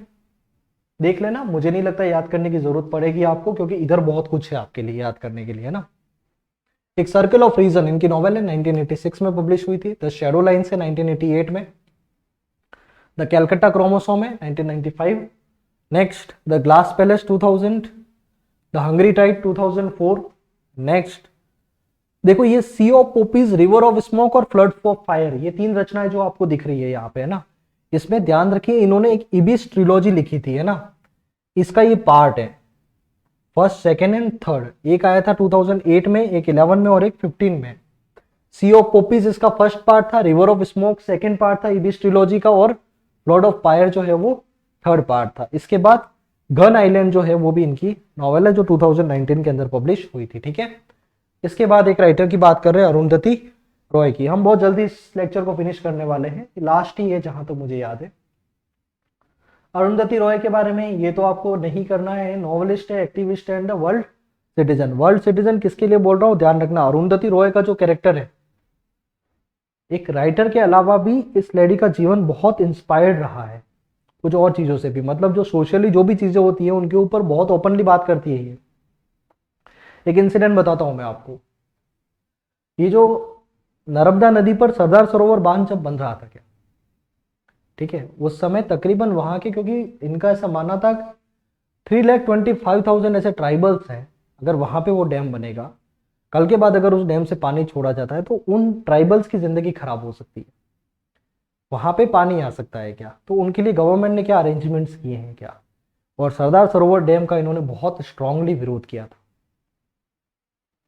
और इसके लिए इन्होंने एक अवार्ड लेने से भी मना कर लिया था। आगे साहित्य अकादमी अवार्ड की बात कर रहे हैं हम, एक राइटर का होता है कि उसको वो अवार्ड मिले क्या, इन्होंने मना बोल दिया, सर नहीं लेंगे हम। क्यों नहीं लेंगे? क्योंकि वहां पर जो ट्राइबल्स के साथ गलत हो रहा था उसके लिए वो कभी भी एग्री नहीं कर रही थी क्या। कैरेक्टर बहुत इंपॉर्टेंट है अरुंधति रॉय का, बहुत ऐसा कैसा स्ट्रांगली बात करती है उन चीजों के बारे में जो इनको लगता है कि गलत है।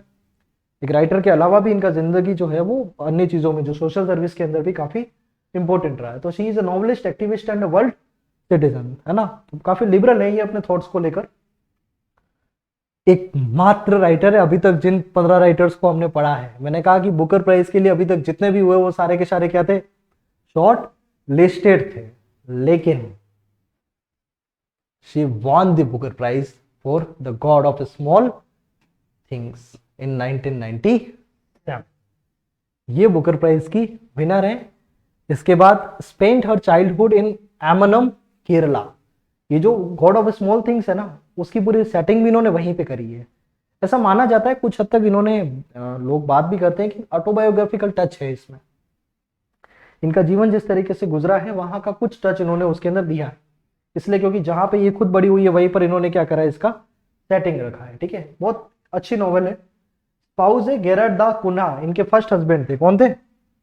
और प्रदीप कृष्ण सेकेंड हस्बैंड, जो अभी वर्तमान में। ठीक है, एक बात ध्यान रखें अरुंधति रॉय के बारे में कि इनकी जो जिंदगी रही है ना, वो बहुत अलग तरीके की रही है। ऐसा नहीं, ये चाहती तो एक अच्छी फैमिली से आती, लेकिन कभी कभार इन्होंने बिल्कुल होमलेस लाइफ स्टाइल भी जी है। मतलब नहीं रहना सर बड़े बड़े घरों में, कभी कभार झोपड़ियों में भी रही है। ट्राइबल्स का अध्ययन करा इन्होंने, जो ग्राउंड लेवल पे जो लोग रहते हैं उनके साथ क्या क्या डिफिकल्टीज आती है, इन सब के बारे में बहुत अच्छा अनुभव रहा है अरुंधति रॉय का। देखिए ये जो लेक्चर है ना, मेरे लिए एक बाउंडेशन है, मुझे घंटे 1.5 घंटे के अंदर ये फिनिश करना था। बाकी इसके अलावा ये रहता कि हमको इनके बारे में थोड़ी और बात करनी होती आगे, अगर थोड़ा टाइम अगर हमको मिलता। एक एक राइटर के ऊपर अगर अपन ज़्यादा नहीं, अगर आधा आधा घंटा भी बात कर लेते तो निश्चित तौर पर उस राइटर को पढ़ने का जो इंटरेस्ट है आपका वो अलग ही स्तर का जाग जाता है। ठीक है, पर ठीक है, समय की कुछ पाबंदियां हैं, इस वजह से मैं ज़्यादा नहीं बोल सकता हूँ। तो यहाँ पे हम देखते हैं जो एग्जामिनेशन पॉइंट ऑफ व्यू से चीज़ें हैं उन्हीं की बात कर रहे हैं हम। ठीक है, अरुंधति रॉय के बारे में सब इंपॉर्टेंट है, इनके बारे में कुछ भी नहीं छोड़ना। बुकर प्राइज 1997, ये तो पता पड़ ही गया आपको। साहित्य अकादमी अवार्ड 2006 में the algebra of infinite justice, इस रचना के लिए, पर इन्होंने लेने से मना कर दिया था। सिडनी प्रीज प्राइज मिला इनको फिर 2003 में। इसके बाद Lennon foundation cultural freedom award 2002 में, और नेशनल फिल्म अवार्ड 2002 में मिला था, in which Annie gives it to those ones. ठीक है, ये सारे इंपॉर्टेंट प्राइज है, याद रखना है आपको। ठीक है, नॉन फिक्शन की बात कर लेते हैं तो इन्होंने देखो, ये इनकी जो रचना है ना, यहाँ से साफ दिखेगा आपको, सरकार की बहुत तीखी आलोचना करती है ये। ठीक है, पावर पॉलिटिक्स नॉन फिक्शन है। Next, war talk, public power in the age of empire. फिर आप देखोगे ऐसे लिखा था, कॉस्ट ऑफ लिविंग, जीवन जीने की कीमत, कंट्रीब्यूटेड करा था। इसके बाद इन्होंने एक पूरा जर्नल की तरह आया था इसका, we are one, a celebration of tribal people. ठीक है, इसके बाद जो नर्मदा, जो नदी के ऊपर सरदार सरोवर बांध जो बन रहा था, वो बांध को हम क्या बोलते हैं? डैम बोलते हैं ना, डैम ही बोलते हैं ना। तो वहां पे क्या होता है भाई, डैम का एज आ गया, मतलब अब वो एज आ गया जहां पे हमको एनर्जी प्रोडक्शन के लिए और ऐसा सिंचाई वगैरह के लिए हमको डैम बनाने पड़ रहे हैं क्या। पर इन्होंने उसी डैम को क्या बोला, डैम एज। क्या बोला? मतलब ये खराबी हो रही है सर, क्या हो रही है? तो ये यहाँ पर जाके ये सोच सकती थी अरुंधति रॉय, तो बहुत अच्छा है इन्होंने काम किया है अभी तक तो। इसके बाद ये नॉवेल्स हैं दो, बहुत इंपॉर्टेंट है, नहीं छोड़ना इनको दोनों को। ठीक है, मोस्ट इंपॉर्टेंट है दोनों, the god of small things और the ministry of utmost happiness, 2017 में लेटेस्ट नॉवेल है, अभी 2017 में आई गई है। ठीक है, इसके बाद देखो, ये मैंने थोड़ा काम आपके लिए सरल कर लिया है। कौन से राइटर को साहित्य अकादमी अवार्ड मिला, कब मिला, ये सारी चीजें हैं। 1960 में आर के नारायण को मिला था, कौन सी रचना थी उसकी, द गाइड। ठीक है, 71 में फिर सेकंड, पूरा सीरियल भी दे रखा है मैंने आपको, इसी सीरियल से सबको क्या मिला है, साहित्य अकादमी अवार्ड मिला है। 1971 में एम आर आनंद, मॉर्निंग फेस के लिए। 1978 में अनीता देसाई को मिला था, किसके लिए, फायर ऑन द माउंटेन के लिए। 1981 में जयंत महापात्रा को रिलेशनशिप पोएट्री के लिए। 1983 में निसिम इज़ेकियल को लेटर डे साम्स के लिए। 1985 में कमला दास को कलेक्टेड पोएम्स के लिए। 89 में अमिताभ घोष को द शैडो लाइन्स के लिए। 90 में शशि देशपांडे को दैट लॉन्ग साइलेंस। और 1992 में Ruskin Bond, our trees still grow in Dehra. यहाँ पे मैंने एक इंक्लूड नहीं किया है, ध्यान रखना। अरुण कोलाटकर को मिला था 2004 में, पर वो इंग्लिश की रचना के लिए नहीं मिला था, वो उनको मिला था मराठी की उनकी रचना थी जिसका नाम था बिचकी वाही। ठीक है, ये ध्यान रखें। तो ये सारे साहित्य अकादमी का भी आपके पास डिटेल हो गया, इसको आप बाद में पढ़ लेना जिससे ये चीजें आपकी क्लियर हो जाए, ठीक है। चलिए तो ये सारी चीज थी, और साथ ही में जो ऑनलाइन के भी रीडर्स हैं उनको भी मैं ये चीज बता देता हूँ। देखिए ये पहला वीडियो था, और थोड़ा सा मुझे भी अपने शब्दों को संभाल रहा था मैं, क्योंकि इतना फेमिलियर हूं नहीं मैं भी कैमरे के प्रति, तो बहुत सोच समझ कर ही मैं अपनी बात कर रहा था। बाकी ये हमारा एक पहला प्रयास है जिसमें हो सकता है कमियां रही हों, क्योंकि डिजिटल बोर्ड के ऊपर भी ये फर्स्ट टाइम है, हम इतना सेटअप भी हमने नया नया ही किया है, और साथ ही में कंटेंट में भी हो सकता है उतना अच्छा नहीं बना हो। ऑब्वियसली मैं मान सकता हूँ इस बात को, क्योंकि रीजन है उसका, आप जब पहली बार लिखते हैं तो उसमें थोड़ा दिक्कत आपके सामने आती है, ठीक है। सो आप होप कि इन सारी चीज़ों को आप समझेंगे, और आप ज़्यादा नहीं पर कम से कम चैनल को सब्सक्राइब ज़रूर करें, और साथ ही में इसको शेयर करें अपने साथियों तक, जिससे जो आगे आने वाले वीडियोज़ है उसकी अपडेट्स आपको मिलती रहे। और यकीन मानिए ऐसा नहीं है ये ग्रेड 2 तक की जर्नी नहीं है, मैं क्लियरली एक बात बता रहा हूँ आपको इस चैनल के ऊपर, क्योंकि एजुकेशन के लिए मेरा विजन थोड़ा सा अलग है। मैं निश्चित तौर पर ही आगे भी जो भी इंग्लिश सब्जेक्ट है जो मेरा खुद का सब्जेक्ट है, और उसके बाद भी जो जीएस का भी है उसमें थोड़ा सा रुचि मेरा है, आगे आने वाले समय के अंदर हम उसके ऊपर भी काम करने वाले हैं। तो ये चैनल जो है, जैसा आप खुद सोचिए 1 से 1.5 घंटे के अंदर आप एक भी वीडियो मुझे यूट्यूब के ऊपर बता दीजिएगा, इसमें 1.5 या 2 घंटे मैक्सिमम ये टाइम हो सकता है कि 15 राइटर्स को कवर कराया गया है। हमने ये प्रयास किया है, तो ये निश्चित तौर पर आपके लिए यूजफुल होने वाला है, ठीक है। तो इस बात को आप समझे, और आगे के लिए अपना कोऑपरेशन जो दे, हम यही आशा करते हैं। टीएमए की जो टीम तो नहीं है सर, अभी तो हम 1-2 जने ही हैं जो थोड़ा सा काम कर रहे हैं क्या इसके ऊपर, तो आपका अगर सपोर्ट रहा तो निश्चित तौर पर ही हम आगे कुछ कर सकते हैं। धन्यवाद आप सभी का इतनी देर के लिए इस वीडियो को देखने के लिए। और निश्चित तौर पर ही मैं आपको ये बात बता रहा हूँ कि अगर आपने इन सारी चीज़ों को पढ़ लिया, डिस्क्रिप्शन के अंदर मैं इसको लिंक भी जो इसका दे दूंगा टेलीग्राम ग्रुप का, जहां पर आपको इसकी पीडीएफ मिल जाएगी। लेकिन ये वीडियो जो है मैक्सिमम क्वेश्चंस आपके इस वीडियो से बन जाएंगे, हो सकता है कुछ कमी रही हो वीडियो के अंदर, बट डोंट फॉरगेट कि हमने कंटेंट के अंदर कोई भी कॉम्प्रोमाइज नहीं किया है। जितना इंपॉर्टेंट था आपके लिए, जहां जहां से क्वेश्चन की गुंजाइश बनती है, वो सारी चीजें आपके सामने बहुत एक कहते हैं ना कम समय के अंदर आपकी ज्यादा चीजें कवर हो गई। और मैं यही मानता हूँ कि डिजिटल एजुकेशन अगर आता है तो वो आपका समय बचाना चाहिए। ये बात आपको बता दूं मैं, जब ये कंटेंट हम बनाते हैं तो तकरीबन 4 से 5 घंटे का समय हमको लगता है क्या, फिर हमको 1.5 से 2 घंटे के अंदर उसको प्रेजेंट करना होता है क्या, तो ये एक तैयारी के साथ आया जाता है क्या। और हमको वो मोटिवेशन तब मिलता है जब उसको आप थोड़ा सा श्रेय दे कि चलो ठीक है सर आप अच्छा कर रहे हैं क्या। और हमारे लिए सबसे बड़ा आप जो कर सकते हैं वो यही है, चैनल को आप थोड़ा सब्सक्राइब करके उसको शेयर करें, तो जिससे हमारा मोटिवेशन जो है वो बना रहे। तो एक बार पुनः आपका धन्यवाद। आगे देखिए, अभी तो सेकंड ग्रेड के लिए मेरा यही था कि इंडियन राइटर्स को मैं लेके आने वाला हूँ, लेकिन आगे आने वाले जो रीट जो आपकी भर्ती है, इसके बाद जो सीईटी की तैयारी जो स्टूडेंट्स कर रहे हैं क्या, उनको भी मैं बता दूं। खैर आई नो कि वो अभी तो नहीं देख रहे होंगे, लेकिन फिर भी अगर किसी तौर पर उन तक पहुंचती ये बात, अगर आप लोग पहुंचा पाते, तो 25 दिसंबर से हम लोग सीईटी के लिए और रीट के लिए इसी तरीके की क्लासेस हम लेकर आएंगे, जहां पे और वहां पर एमसीक्यू के बेस पे चलेंगे हम लोग। और एमसीक्यू भी इस तरीके से कि आपको वो सारी चीजें कवर करवा ले, वो मेरी जिम्मेदारी रहेगी। एक वीडियो देखने के बाद आप एनालाइज करें क्या हम अच्छा कर पा रहे हैं, क्या हमारे कंसेप्ट क्लियर हो रहे हैं या नहीं हो रहे, पूरे तरीके से मेरी जिम्मेदारी रहेगी। कभी भी आपको वहां पर शिकायतें नहीं आने वाली है, ठीक है। ये तो हमारा था इंडियन राइटर्स का, मैंने सोचा एक बार थोड़ी हेल्प कर लो। और ग्रुप के अंदर भी काफी सारे बच्चे बता रहे थे कि सर आप थोड़ा सा यहाँ पे करवा लेते तो हमको हेल्प हो जाती, तो इसलिए उन्हीं की रिक्वेस्ट के ऊपर ये लेकर आया हूँ। आई होप कि आपको पसंद आया होगा। मिलते हैं नेक्स्ट वीडियो के अंदर, बहुत बहुत धन्यवाद।